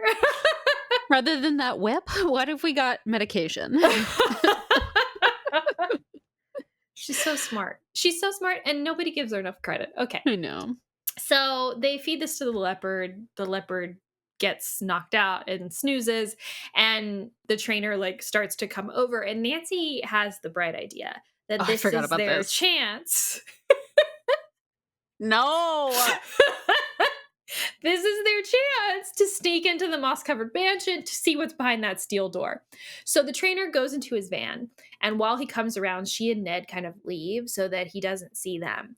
And he loads the leopard into his van and gets into the cab. And while he gets into the cab, Ned and Nancy climb on top of the van, hold themselves flat so that nobody can see them, and grip the sides of this van so that the trainer drives the van back onto the property. And once he gets through the gate, they can just slide off and sneak around. There's no amount of words for how dangerous this is. It's just next door, Kori. This is a terrible idea. This is how you get run over by a van. The thing that gets me about it is that the way that they describe them hanging on to the top of the van is that Nancy is hanging on to one side and Ned is hanging on to another side, and they're holding hands in the middle. So as though that's going to do anything. If one of them goes, they're both going. Let's hope we're not driving into a garage that doesn't have clearance for them to fit. You're going to get concussions on their way to sneak into this place. But this crazily works, and they're able to get into the house and sneak into the basement where they find several rooms. You guys, this is where it gets so good. No. If it could get any better, it gets better. So they find, the first room they find has a swimming pool in it that has boiling water in it. A swimming pool full of boiling water. The amount of energy it would take. The logistics of this. How is there like an electric like coil thing underneath it, like a kettle that would keep it boiling? Is it like gas power? Like how? What? Is it geothermal? Well, and also, why is the real question. And we'll have to answer that question later because we don't know the purpose of the swimming pool yet, but that gets better. Like, is it always boiling? Do they only turn it on when somebody's coming over? But they wouldn't have known. They couldn't have known. They couldn't have known, so it has to be boiling all the time. There are such easier ways to accomplish what they're trying to accomplish here. Is it like a cauldron that we're calling a pool? Like what are we doing? How is this working? Is it like a hot tub where it's just kind of bubbling? Is it just a hot tub? Oh my God, what if it's just a hot tub? That's the closest thing I can think of, but they act like it's like actually literally boiling water. Yeah. Well, no, it definitely is because, it's dangerous. Yeah. Yeah. They talk about how it's hot.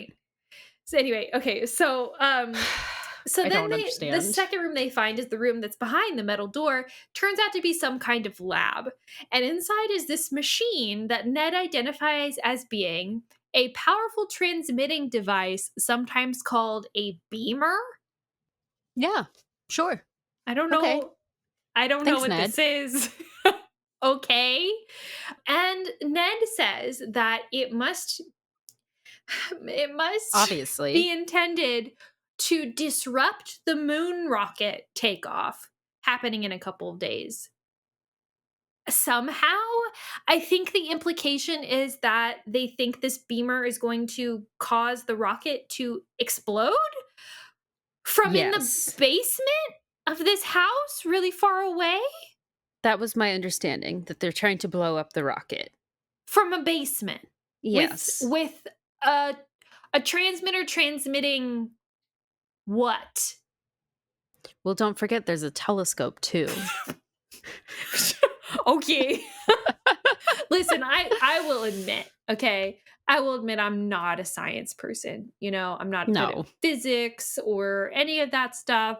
I wasn't great at. It's definitely not my passion. Don't know a whole lot about it. I don't think this is possible. I don't think this is real science, you guys. If there is anyone in STEM who knows about this, please write in to correct me if I'm wrong. I would love nothing more than to hear about the logistics of what exactly a beamer is and how it would explode a rocket. Okay?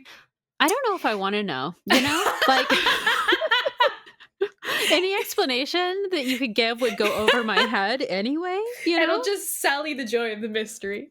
Maybe it's better that we just assume that it's this some magical things aren't for us. laser beam, maybe? I don't know. Maybe That's there's lasers. What I'm assuming is what they're thinking. I think they think it's like some kind of laser that's going to shoot through walls. And like a blaster in Star Wars. Pew pew. Yes, like a pew pew laser. A pew pew laser. I think that's what they think it is. Great. And they're using the telescope to make sure that they're aiming it correctly. Right? Okay, right. Great. Correct. So we're worried about the safety of the astronauts now. And then we hear voices. Turns out there are like speakers in this lab that are like, must be connected to a microphone or something upstairs. And Nancy thinks that those are here so that Thornton can be in his lab while he's hearing what's going on upstairs. I don't know, but whatever. They overhear Thornton, Ivinson, the two people who they think are the people who tear gassed them, and then Thornton's son talking, and they learn. And I couldn't even summarize this. I just have to read it to you what it is that they say. Okay? They learned that Thornton was a clever and well-known scientist who had once been connected with NASA. He had become imbued with the ideology of a foreign power and was now using an assumed name. He had entered into a conspiracy to undermine the U.S. space program. Sorry, I'm trying to keep a straight face. And had agreed to cause great damage at the center and to wreck the moon rocket. To accomplish this, he had a spy working with the men in top secret procedures. From this traitor, Thornton had obtained the secret signals for the exact frequency and modulation for liftoff. In this way, he could set his beamer to destroy the rocket. Is this like Cold War subtext that I'm not? Must be. Yeah. Must Okay, be. sure. We don't know what foreign power he's been corrupted by. It's very vague. Yeah. But he's legitimately like a supervillain. Yeah. Super spy. Who's Double crosser. developing some technology to sabotage a US space thing. This is very space race, very like anti-Russia coded. Like, woof. Yeah. Yeah. Okay. So we also learned that Scarlet was responsible for all the sabotage to the Webster house, obviously. Ivinson is the one who burned down the orange grove. And a lot of all of these kind of shenanigans were just intended to scare Nancy away. This is crazy to me, as it is a lot of the times, because more often than not, these crazy antics are what causes Nancy to get clues and investigate. Just stop. Yeah. Just stop. I don't feel like a fire or a flooded home would scare me away so badly that I needed to leave Florida. You know? Anyway. Yeah. So the explosive oranges were intended to be distributed in strategic spots around the space center to delay the rocket launch so that Thornton had time to like finish his beamer satellite ray thing. Anyway, Ned and Nancy try to sneak out of the house, I guess, to go get the cops or whatever, but they are caught and then they are shoved into the room with the boiling pool. So I'm not really clear on the setup of this room, but supposedly there is like a little ledge on the edge of the pool that's like maybe a 6-inch gap between the boiling water and the wall. So Nancy and Ned are just like on their tiptoes, hugging the wall, trying not to fall backwards into the boiling water, which would kill them probably, right? Meanwhile, their friends get worried about them being gone for so long. And so they call Carson, who then calls in the police and NASA and the FBI and like 6 other public agencies all roll up to the moss covered mansion. The bad guys let all the animals loose to, I guess, ward off the police and everyone. And then from where Nancy and Ned are, they hear all these horrible sounds. We don't really know what's going on. But then in busts Carson to rescue them. We learned that the authorities actually were able to tranquilize all of the animals, and then they arrested all the bad guys. And the bad guys, yes, thankfully, the animals are completely safe. Don't worry, there's not going to be any harm to them or anything like that. They will be okay.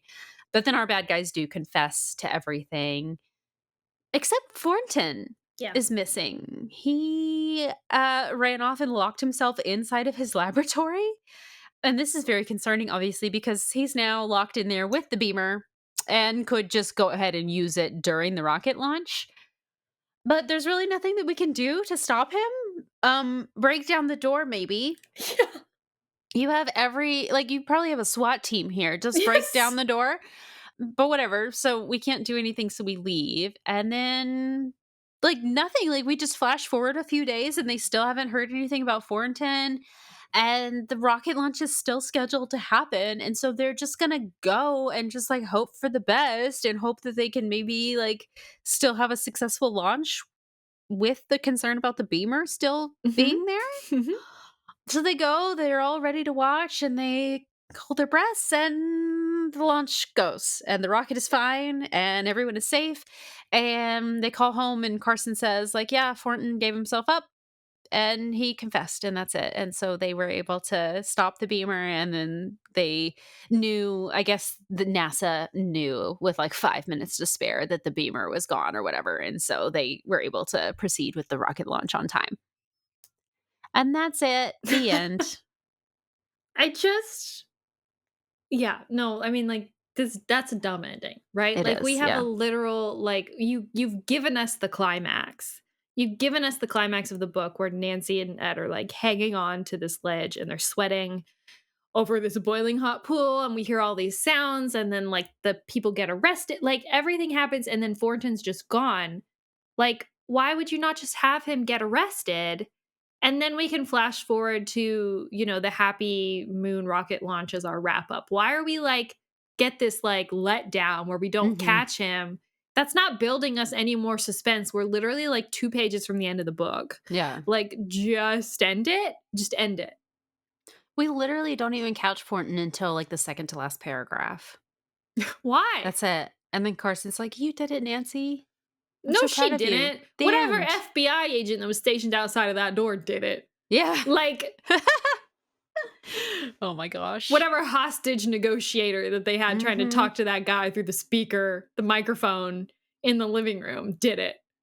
Because also, here's the thing. I don't understand. I mean, okay, let's say you have a beamer. Let's say that that's real technology that works. And you can shoot something at things and make them explode. You're not going to shoot that at the people outside your door?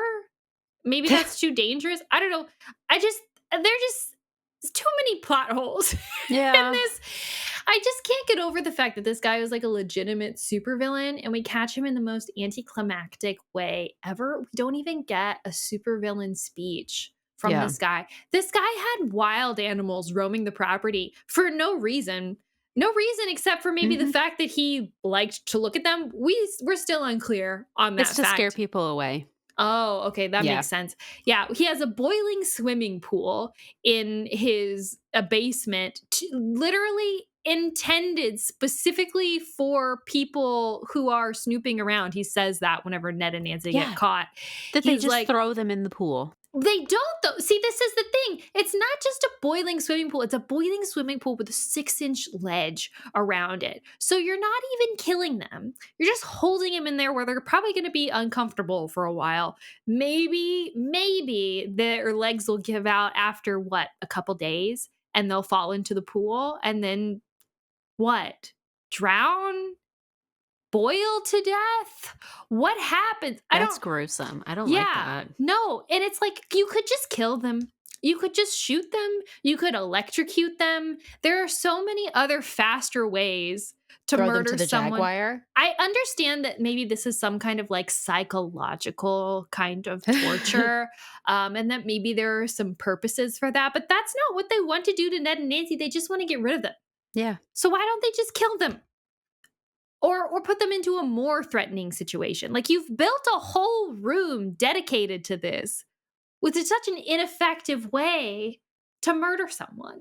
Lock them in the Jaguar cage? Yes. That's right there. We've been talking about the cages this entire book. With your death ray that you have. Mm-hmm.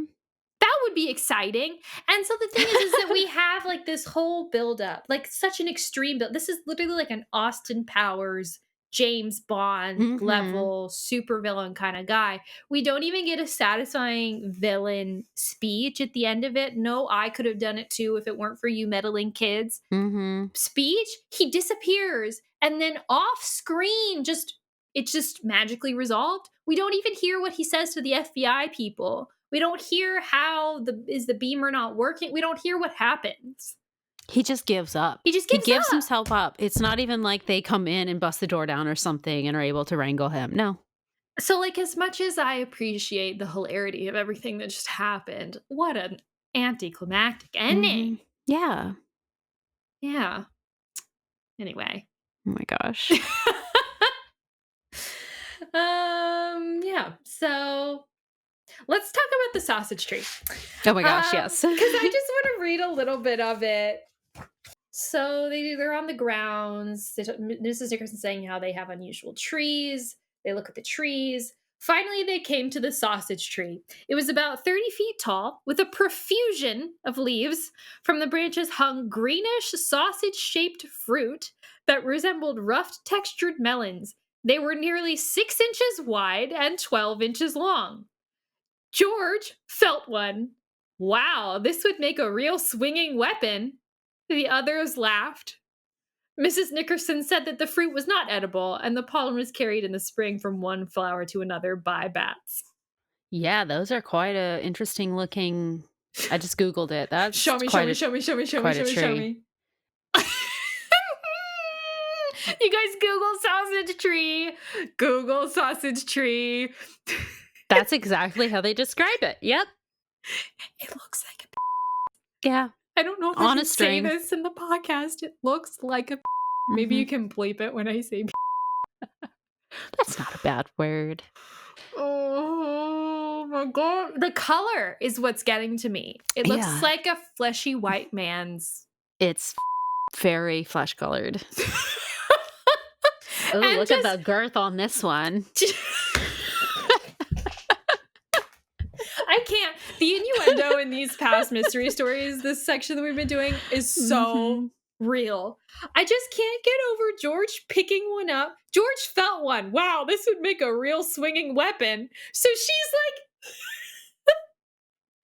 but she's like swinging it around. Oh my god, the woman holding one. I know. That's huge. Oh my god. Jeez. Oh, that's a funny picture. We should post that on the Instagram. I just want to like we should put that on there. Caption it George holding the sausage fruit.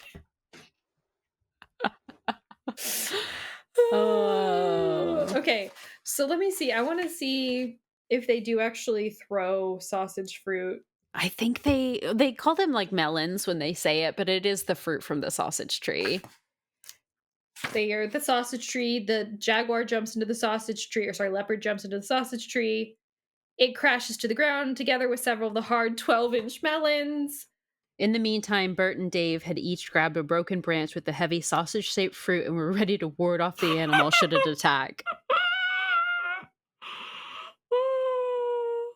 With Ned working the whip and his friends flourishing their fruit-laden branches, the frightened beast was finally driven into the garage. So literally, they are swinging schlongs around. Yes! Schlong-shaped fruit, they're swinging around to scare the leopard back into the garage. Just, throw it. The men are swinging sausage fruit. Swinging sausage fruit. Imagine like a shot put throw, but a instead.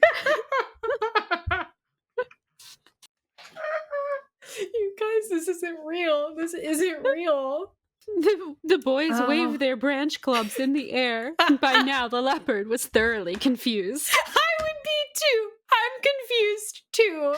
Oh, what is that? Put it away. Put it away, please. Oh my god. Oh, I'm crying. Oh my god. Oh, I just think that's so funny. I don't understand. I truly don't. Okay. I can't. Here's the thing. And I'm being so serious, you guys. I can't understand. I don't think Harriet Stratemeyer Adams would ever intentionally be suggestive in No, of course not. anything she ever writes. I don't think she would ever write any innuendo. Now, of course, I didn't know Harriet Stratemeyer Adams.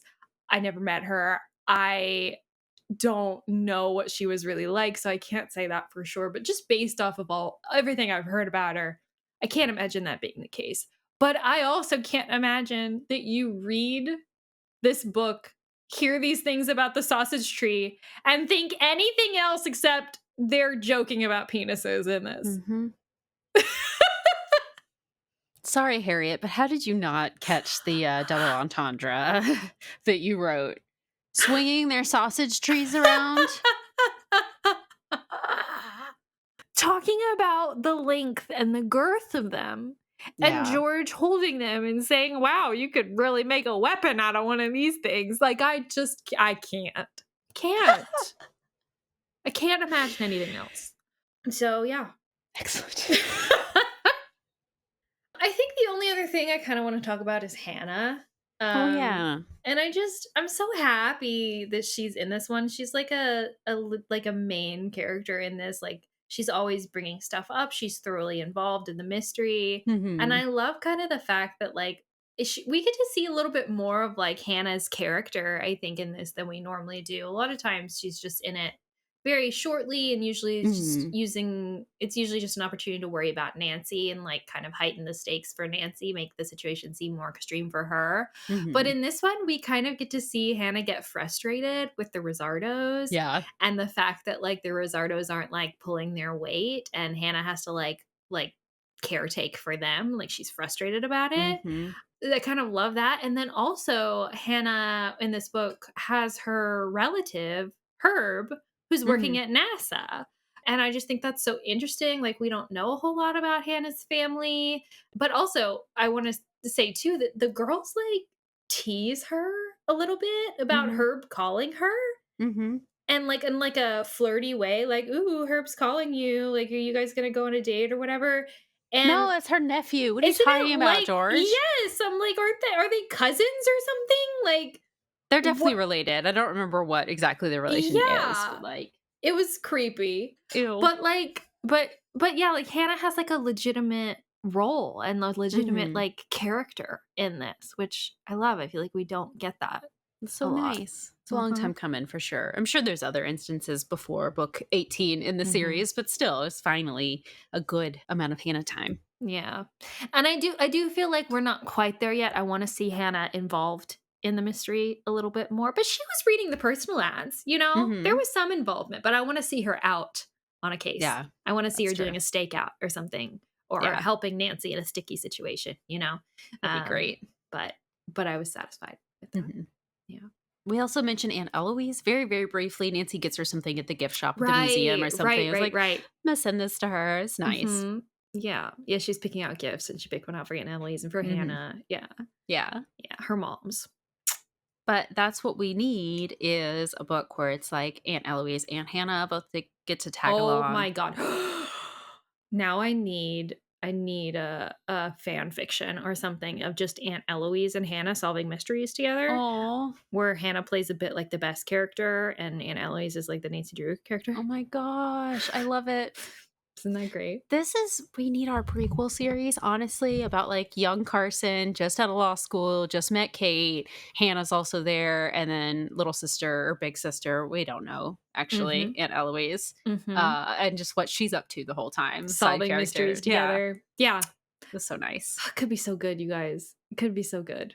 It could be such a like a friend like group like mystery like being Hmm. young in the city and they're all doing their own thing but then they like team up to solve mysteries like we get Carson episodes that are like centered around like his like law school situation. We get Kate stuff that's about like her journalism or something and then Hmm. Aunt Eloise is like teaching, but she's also like high society doing Hmm. stuff. And then I don't know about Hannah. Hannah is like a friend who like comes in and Hmm. I don't know. It could be so good. It could be so good. Oh my God. Anyway. We need Yeah. it. If you guys are fan fiction writers, please oblige us and send us Yes. the link because I would love to read that. But Yeah.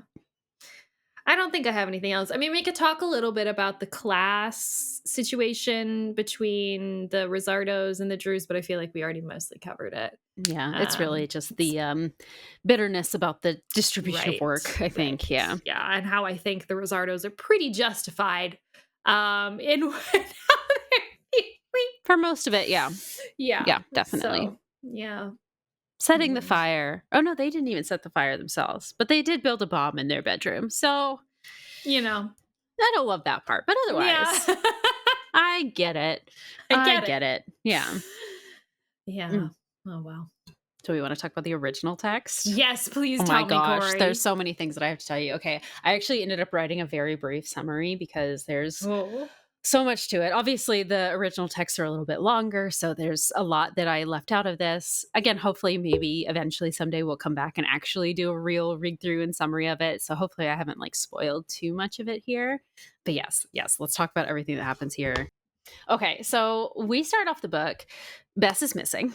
Right, page one. Okay. We don't know where she is. Nancy, Bess, and George are all driving out to meet Carson when they pull over on they end up having to take like this detour, so they're on this like deserted road in the middle of nowhere. They pull over to like refill their water jug or whatever, and Bess just ends up wandering off, and now they can't find her. And also, it's getting like a little bit stormy. It's getting dark. It's later in the day. It's really, really windy. And Ugh. like I said, we're pretty much lost in the middle of nowhere. We're in this like really densely forested area. Suddenly, Bess comes running back up, though. She's freaking out, screaming. She's in an absolute panic. She explains that she ended up going to look to see if there was a house on this road so that she could ask for directions to make sure that they were going to the right place. But when she was doing this, she heard screaming in the woods. And this terrified her, so that she comes running back, and they don't believe her at all. And they're like, Bess, you idiot. Why would you think that there was screaming? Obviously, you heard the wind and you don't know what you're talking about. But she does convince them to go investigate. So they go, they investigate, and they happen upon the moss-covered mansion sitting in the middle of the woods. And they hear screaming coming from inside the mansion. And so Nancy and George are like, oh, maybe you were right. This isn't good. Maybe we should investigate a little bit. But at this point, we don't even give him a name. He just is this man with a beard, and so we call him the bearded man for the rest of the story. But the bearded man comes running out, and he's got a revolver, and he's like, you've got 10 seconds to get off my property, or I'm going to start shooting. But then they hear screaming coming from inside the mansion again. So this bearded man goes inside. We hear the gun go off. And then the screaming stops, and so they're like, oh, okay. And so they sprint out of there back to the car. But yeah, so now we learn what we're actually doing in the car. We are driving to this nearby town of Ashley, which I told you is probably like maybe 3 or 4 hours outside of River Heights. They don't say exactly where this is, but it's a reasonable drive to get there, but it is a little bit a ways away, and they don't really know the way very well. But we are going to go stay the week with Carson in this like bed and breakfast place that he's rented for us for the week. And there's actually 2 different reasons for this. One, today is Carson's birthday, so we're going to go celebrate. And then second, Carson actually has a case currently. A wealthy client of his recently passed away, and he is tasked with getting the inheritance to the client's daughter. It's like a really big inheritance. It's like 52 grand or something like that, which I don't even know what that is in today's money. Guess. $1 million. Yes. Is it $1 million? $1.1 million. Oh my gosh. $1,134,785.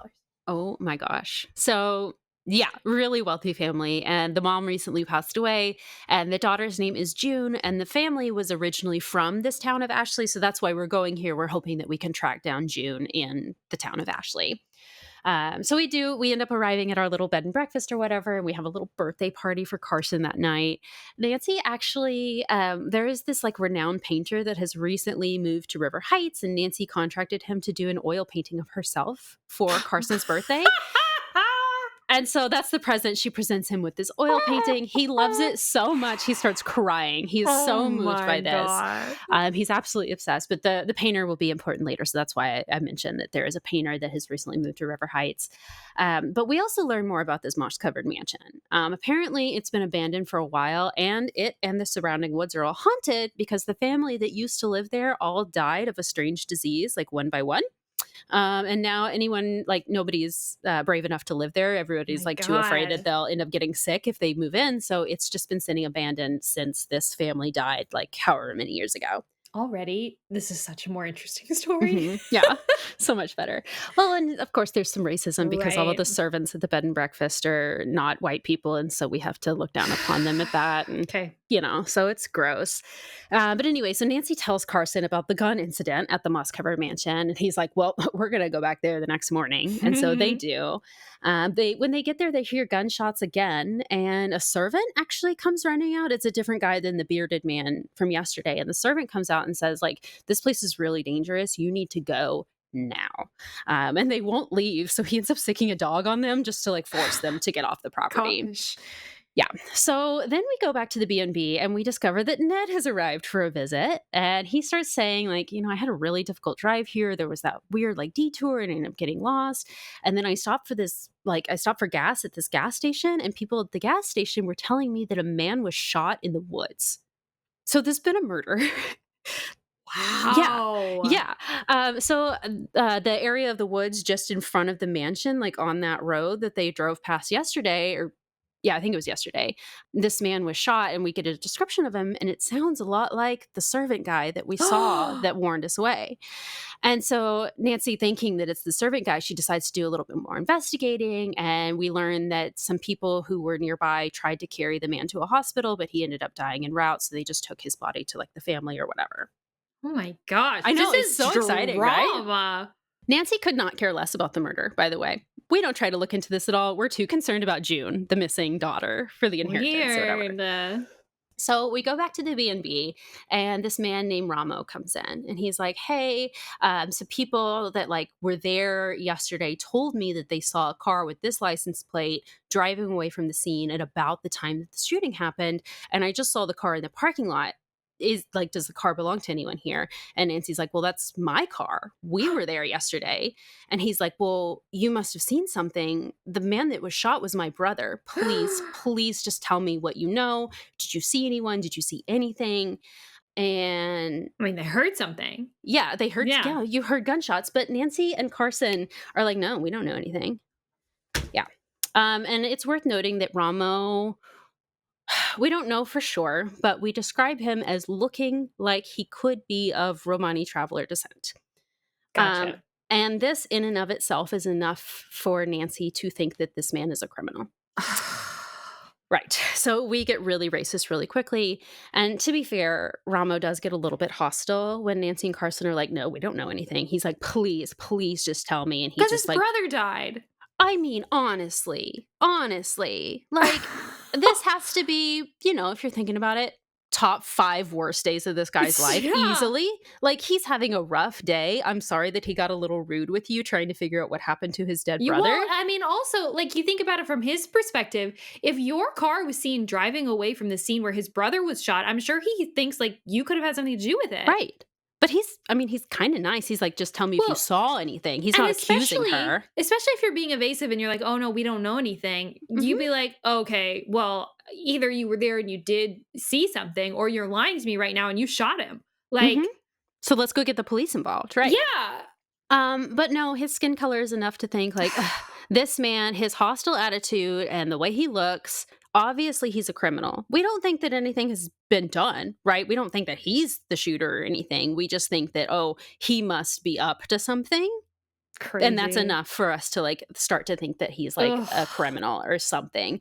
And so Carson forcibly removes him from the bed and breakfast where they are. Yeah, makes him leave.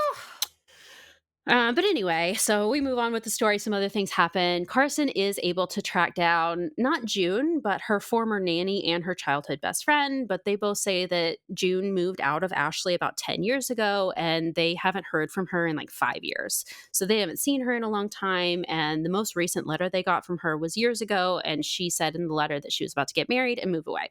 So most likely she's not anywhere nearby, and she's got a new last name now. So it's going to be really hard to find her. Yeah.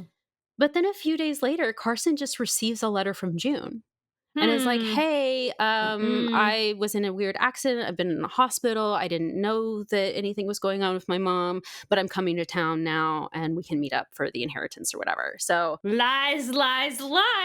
Yes, thank you. So they do meet up with her. They arrange to give her the inheritance. And as soon as Carson hands over the money, she runs off with it. Of course. Imposter, right? Yeah. So, yes, it's pretty much apparent right away that she's an imposter. But Nancy's so concerned about this. Again, she does not have time to look into the murder at all. So she sends Bess and George to go investigate the place where they think the man was shot. She doesn't even go with them. She's like, Bess and George, go like do the errand for me. Y'all just handle it, right? So they go out to the woods where they think this man is shot, and they end up finding a business card for a psychic named Madame Colley. Nancy also learns that Ramo actually does indeed have a criminal record. He's stolen something in the past. So this just furthers our impression of him that he is this evil, terrible man. And how dare he be asking around about his brother. And reinforcing the racial stereotype. Yes. And so obviously this means, because we've confirmed he's a criminal, we must be so certain that Ramo and Madame Colley are working together to steal June's inheritance. Because also we learn that Madame Colley has a daughter who's about the same age as June. And then when we go to Madame Colley's place of business, we see her daughter, and Ramo all jump into a car and speed away together. Great. And then we do recognize the daughter. She is, in fact, the woman who posed as June. So yes, they just got away with all of that $1 million in cash. And now Carson is going to be on the hook for replacing that money for the real June if they're able to find her, because it's going to be his fault that he gave it to the wrong person, right? This is the craziest part of the story. Oh my gosh. they receive a tip that the real June is now living like a few hours away in like the corner of the state or whatever. And the weather is really bad and all the planes have been grounded. So Nancy's like, Dad, what if you just like hired a private jet? And he's like, okay, let's do that. So, Oof, yeah. Big, what did you call it? Daddy Warbucks moment Yes, earlier. Yes. He's just like, whatever, we can hire a private plane. So they do. But remember, the weather is not any better now. Mm. Does the plane crash? The plane crashes. They fly into a really bad storm. The pilot can't see anything. It's just Nancy, Carson, and the pilot on the plane right now. And Nancy even says like, hey, Dad, could you put your seatbelt on? And he's like, Nancy, if something happens, a little strap of fabric is not going to make a difference. So Carson refuses to put his seatbelt on, and then they fly into the storm. The pilot can't see where they are. The landing gear gets knocked off by a tree or something. Okay, so that's where that comes from. Yes, and then they do indeed crash because they can't land. Nancy is wearing her seatbelt, so she's still buckled in when they hit the ground or whatever. She manages to get out of the plane. It explodes behind her. Oh right. my And gosh. so she's like certain that Carson's dead at this point. She runs around. She can't find the pilot or Carson anywhere, runs a little bit away from the fire, and then does end up finding the pilot. He was thrown pretty far into like a tree or whatever, and she manages to like get him up and walking around. But then she just leaves him there, and we never find out if he's okay or not. But she just like runs off looking for Carson, and then a tree that caught on fire or whatever, a branch falls, hits her in the head. She passes out. And when she wakes up, she's in a dungeon. What? Yeah, she's in a dungeon. In the moss-covered mansion, I bet. Well, she goes to like use her lockpicking kit to let herself out. But then she realizes it's not locked. She's not locked in at all. So she that's just like even more ominous. Right. So she just makes a break for it. She just sprints out, and then she turns and looks behind her. She was just inside the moss-covered mansion. Oh, that's so spooky. Mm-hmm. Right. So then she manages to get herself to the hospital. She does find Carson there. Carson's totally fine. He's got like a scratch on his arm, but otherwise he is totally fine. In fact, he thought Nancy was dead this whole time, and it was like a really emotional reunion. And so they're fine. Wow. But yeah, so now we're actually going to make our way to the town where we think June is living, because whatever. So we take a train there this time. And when we get on the train, we actually run into our painter friend, the guy who did Nancy's portrait for Carson, because he actually happens to be from the town that they're going to. He just lives in River Heights now. And on the train, he tells us actually he knows June. He and June's dad used to be a jungle explorer or something. They used to be friends. And then also a mutual friend of theirs who's also a painter, who's friends with our painter friend and also June's dad. His name is Carl Carter. This artist would actually often go with June's dad on his jungle explorations because he's a wildlife painter. And so he would just go with him to like paint animals or whatever. And so that's really interesting that we have this like random connection through our painter friend. And so we get to the town and our painter friend takes us to June's house, but it's obvious that she hasn't been in there weeks. Like the mail's all piled up. It's abandoned, right? So we get back to Ashley and we learn that Ramo has been lying. He doesn't actually have a brother. What? Ramo doesn't have a brother. He made up the murder story. No one has died. There was no murder. No one was shot. A twist. No, yeah. He spread this rumor about there being a shooting to keep people away from the moss-covered mansion. Oh my God. He does have a sister, though, Madam Cully. Okay. Yeah. So Nancy realizes, okay, well, if they made up all this story to keep people away from the moss-covered mansion, what are they hiding at the moss-covered mansion? So they go over there and they see a young woman in a costume wandering the grounds of the moss-covered mansion. And then like she hears something inside, or no, it starts to rain. And so she just runs inside the moss-covered mansion, but it doesn't seem like she's a hostage or like she's like somebody's keeping there with a gun or anything like that. It's very strange. But then they're about to leave too because they're getting rained on as well, obviously. But then they see Ramo wandering around with a shovel. And And so Nancy's like, okay. So they call the police. Ramo's arrested, and then he admits that he has buried all the money on the grounds of the mansion because he thought that the mansion's been abandoned this whole time. And so they were like, perfect. We'll just like scare people away and tell everyone that it's haunted and that there was a shooting on the grounds, so no one will go, and we'll just bury all the money on the ground. So that's the Tandy in the first Nappy cover that we see, them finding the money and unburying it. Didn't they learn about the shooting before the money got stolen? Yes, but he'd already decided to steal the money. Mhm. Okay. Because there's something else that happens, but he's actually like stalking around the building when they're talking about it inside. And so they see him like running away. So he overheard the entire conversation. Gotcha. But yeah, so they arrest him and they find the money on the grounds of the mansion, or they find most of the money on the grounds of the mansion. But then all this activity on the property, all the police running around, the bearded man with the gun comes out and he's like, what on earth are you guys doing here? I've told you a million times to leave me alone. It's just his This house. is private property. And so they explain everything. They're like, actually, a criminal has been using this to like hide stolen money. And he's like, oh, well, if that's the case, then I want to be totally above board and make sure that everyone knows that I'm innocent. My name's Carl Carter. I'm the painter. Wait. Yeah. What? The bearded man is the painter who's like friends with our other painter friend, the guy who would go on these jungle expeditions with June's father. Yeah. He moved in here with a bunch of his wild animals for painting, and he's hired June to be his like model. What? Yeah. Because he was friends with her dad or whatever. Yeah. And so June and Carl have just been in here the whole time. And she poses with the leopard. And she never met up with her old friends who were just like in town? Nope. She must have hated them. Yeah. Oh, yeah. And it's actually June's gun. She's the one that... She's been shooting? Just because she's having to pose with the leopard, she has the gun on her just in case the leopard like does something. She can protect herself. So yeah, she's the one that has actually been waving the gun around and shooting this whole time. Wait a second. But so at the very beginning, Carson and Nancy go, the guy goes back inside, they hear a gunshot and the screaming stops. Mm-hmm. Oh, that was a leopard screaming. He shot a leopard? He just shot and it scared the leopard. He didn't shoot the animal. Oh, yeah. Geez. Yeah, no, he loves the animals. He kills a leopard? Like, no. Okay. He doesn't hurt any of them, and he just wants to paint them, and that's what he's been doing. He's only been here for like a couple months, and he's only going to rent the place for like a month longer, and then he's going to go.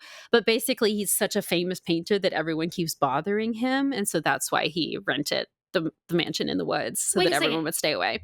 How did Nancy she was knocked out and then wakes up in a dungeon in the... Yes, they do explain this. So the servant that we met at the beginning who's sick the dog on us. Oh, brought her in because he found her in the woods and brought her in. Put her in a dungeon? Let me read you this part. It's so racist. Oh, no. Okay. Nancy, with a twinkle in her eye, she said, one night I found myself as a guest in your home. She's talking to him at the very end after the reveal, asking him to explain everything. Would you mind telling me how it is I got here? So that was you, was it? The man laughed. I'm just as glad as you are to get that mystery cleared up, for I could never figure out where my guest went to. I got away as fast as I could, Nancy said. One of my servants here, a fellow I brought from the jungle, explained Carter. Oh. Had walked cross country that evening. On the way back, he saw the fire. He went to investigate. He found you and carried you here, but then he didn't say anything about you to me until the next day. Didn't he think I needed medical attention? Nancy asked. Not that savage. He's used to falling trees and temporary knockouts. I suppose he was surprised that I was gone.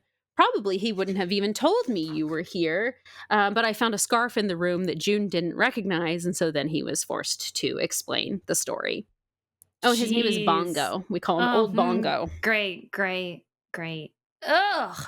And that's one of the least racist parts of the story, because we don't even confirm what Ramo's actual heritage is. We just think that he looks like he could be descended from travelers and therefore must be a thief and a criminal. Even though there's not been a theft. And then, of course, he turns out to be, right? He actually turns out to be the criminal. It's the worst, because it's not like these books set up, and this happens all the time, right? Is like Nancy comes across someone that she immediately suspects, usually because of how they look. And then it turns out that she's right. So that reinforces, right, like whatever like inherent belief that she has, and like the reader, a young girl probably, is being spoon-fed. right? Yeah. This is the issue. And this is why we talk about this kind of thing. I know people are always like, stop harping. It was like a long time ago. And of course, people thought these things or whatever. But it's like, well, you have to understand that, like, if you grew up reading these books and you were hearing those messages and you never thought about it before, like, that's kind of a problem. Like, you need to know that, like, this kind of prejudice and this kind of racism, this is how it gets seeded.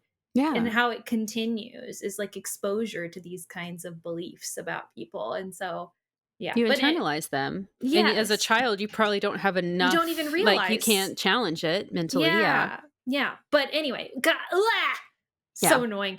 But also, I do have to say, like, the whole concept of like getting knocked out in a spooky forest and then waking up inside of a house and not knowing how you got there is such a vibe. Yeah. Love that as a mystery vibe. The whole thing, I mean, like, outside of the racism, which sounds horrible, just like you described, like, the book sounds great. And honestly, the story is a little bit more exciting than Exploding Oranges, I would say, with all the weird spy stuff. Like, so much more ambient. It is so atmospheric. Mildred Benson outdoes herself every single time. And the way that they describe how haunted and spooky this building is, it feels like Halloween almost. Because like, even just the weather being like this like dangerous thing coming in that they're trying. Yeah, it's great. It's great. Man. Also, Nancy is a terrible friend, and this is like peak awful friend stuff that I haven't even described in here. Yeah, there's the stuff of like not believing Bess with the screaming, right? But there's even worse stuff that she does after that. Well, sending Bess and George to investigate the shooting by themselves sounds pretty bad to me. We go back to the moss-covered mansion several times in this. I know that was a very brief summary, but we actually go back like 5 or 6 times in it. There's one point George was given like a diamond watch from her parents for her birthday or something, and she ends up losing it. And George is like, "Oh, Nancy, can we go back and like look for my watch or whatever?" And Nancy's like, "No." No, we're not doing that. The sun's going down. We don't have time. Maybe if I feel like it, we'll come back tomorrow and look. Oh my God. And they do come back and they do find it, but it's just like, oh my gosh. It does a lot of the time feel like Nancy is like the rich girlfriend, where it's like you kind of have to do what she says because she has more money than you and she's like paying for everything. Seems like one of those situations. The worst part is they decide to go back to the moss-covered mansion one day to just look around, just to see if they find anything else. Oh my gosh. Okay, so the dirt road that goes right in front of the moss-covered mansion is an awful road, and there's like an actual highway that like connects to another road that connects to that dirt road. And Nancy is like, "Oh, my tires. I don't want to do that." So they park like just off the highway on the good road, leave the car there, and then walk like 2 miles to the moss-covered mansion. And then something happens. I don't remember if this is the time that the dog chases them or what. Bess ends up like twisting her ankle. And so they're like, "Well, if the dog's chasing us and Bess is injured, we might as well just I thought like..." they were going to leave Bess. Oh, no. Well, they're like, "Well, we better start walking back to the car." And Nancy won't even go get the car to like come pick up Bess. She makes Bess like walk the 2 miles back to the car. Oh my God. But before they even get back to the car, Nancy starts pouting so much on the way there, like as they're walking back to the car, that she didn't get to investigate, that both Bess and George start feeling bad. They're like, "Oh, Nancy, if you're really that upset about it, I guess we can turn back around right now and go back to the mansion and look." What? And Nancy's like, "No, you guys don't feel like it. You're being mean to me that you don't want to go. And like, we don't have to." And so they do. Like, she guilts them into going back. So they've already walked a mile on Bess's broken ankle. Oh my walk a mile back. Right. And then they go back, then they investigate, and then they have to walk. So she made Bess walk 4 miles on a broken ankle or twisted ankle, probably just sprained. But like, well, no, 6. Oh 6 yeah, 2 that, well, on the 4 on the twisted. Yeah. But 6 2 total. there, 1 forward, 1 back, 2 more. And still won't go get the car for her at the end. That's just like, suck it up, crazy. Bess. You're being too dramatic. Whoa. Excuse me? They are taking their vacation and doing all of this for you. She's injured. You won't even go get the car and come pick her up because your precious tires might get dirty on the dirt road. But that's more important than Bess. Anyway, it's like peak awful friend moment on Nancy's part. Yeah. So that's the original text.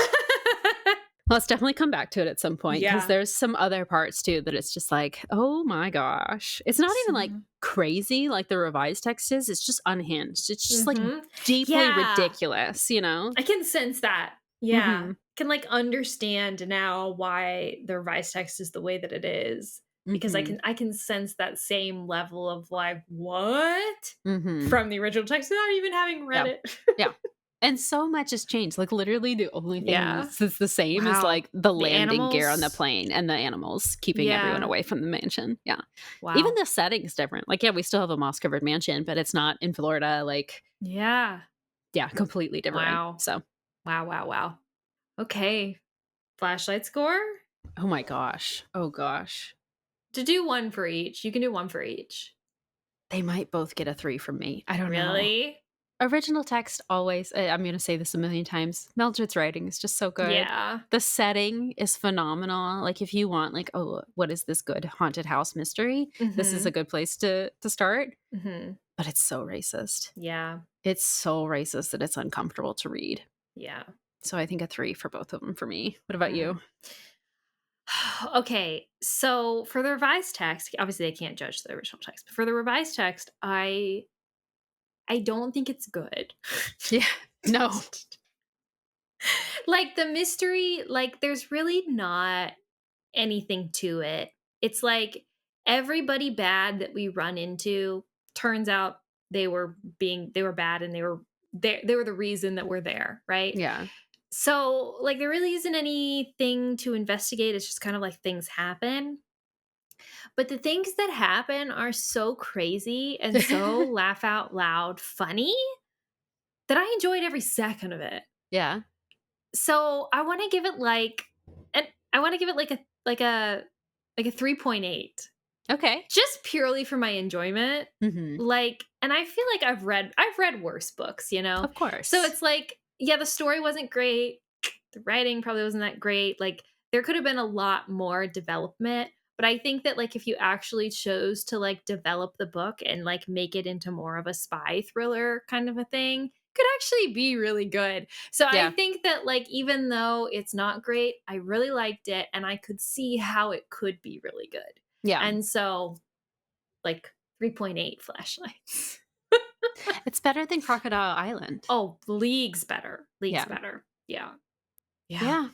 That was it. That was Mystery of the Moss Covered Mansion. But next up, regular Drews, we've got another mystery story coming for you. I think you guys are going to be very excited about this. This is an early one we have not yet covered. We're going to be covering number 3, the bungalow mystery. I got to be honest, I don't know that I've ever read this. And it's an early one to not have read, you know? Yeah. But I only have the revised text, so I will only be reading the revised text, but you have the original text, right, Kori? Yes, I'll read both of them. So I'm so jealous. Your collection is so much more extensive than mine. Probably because I don't actually work very hard to develop it, but that's okay. I've been slowly just gathering the original text as much as I can. Yeah. But I'm excited. So we will see you next time, regular Drews. Yep, we'll see you then. Thank you for listening to Regular Nancy Drew. If you like this episode, make sure to rate, review, and subscribe. Email us at regularnancydrew@gmail.com. You can also visit our website, regularnancydrew.com, and also follow us on Instagram at regularnancydrew. You can also support us on Patreon. Patrons at the $3 level vote on upcoming episode topics and get exclusive access to our Scoop Sesh series. And all patrons receive early access to each episode as well as weekly bonus content. And to all you regular Drews out there, thanks for listening.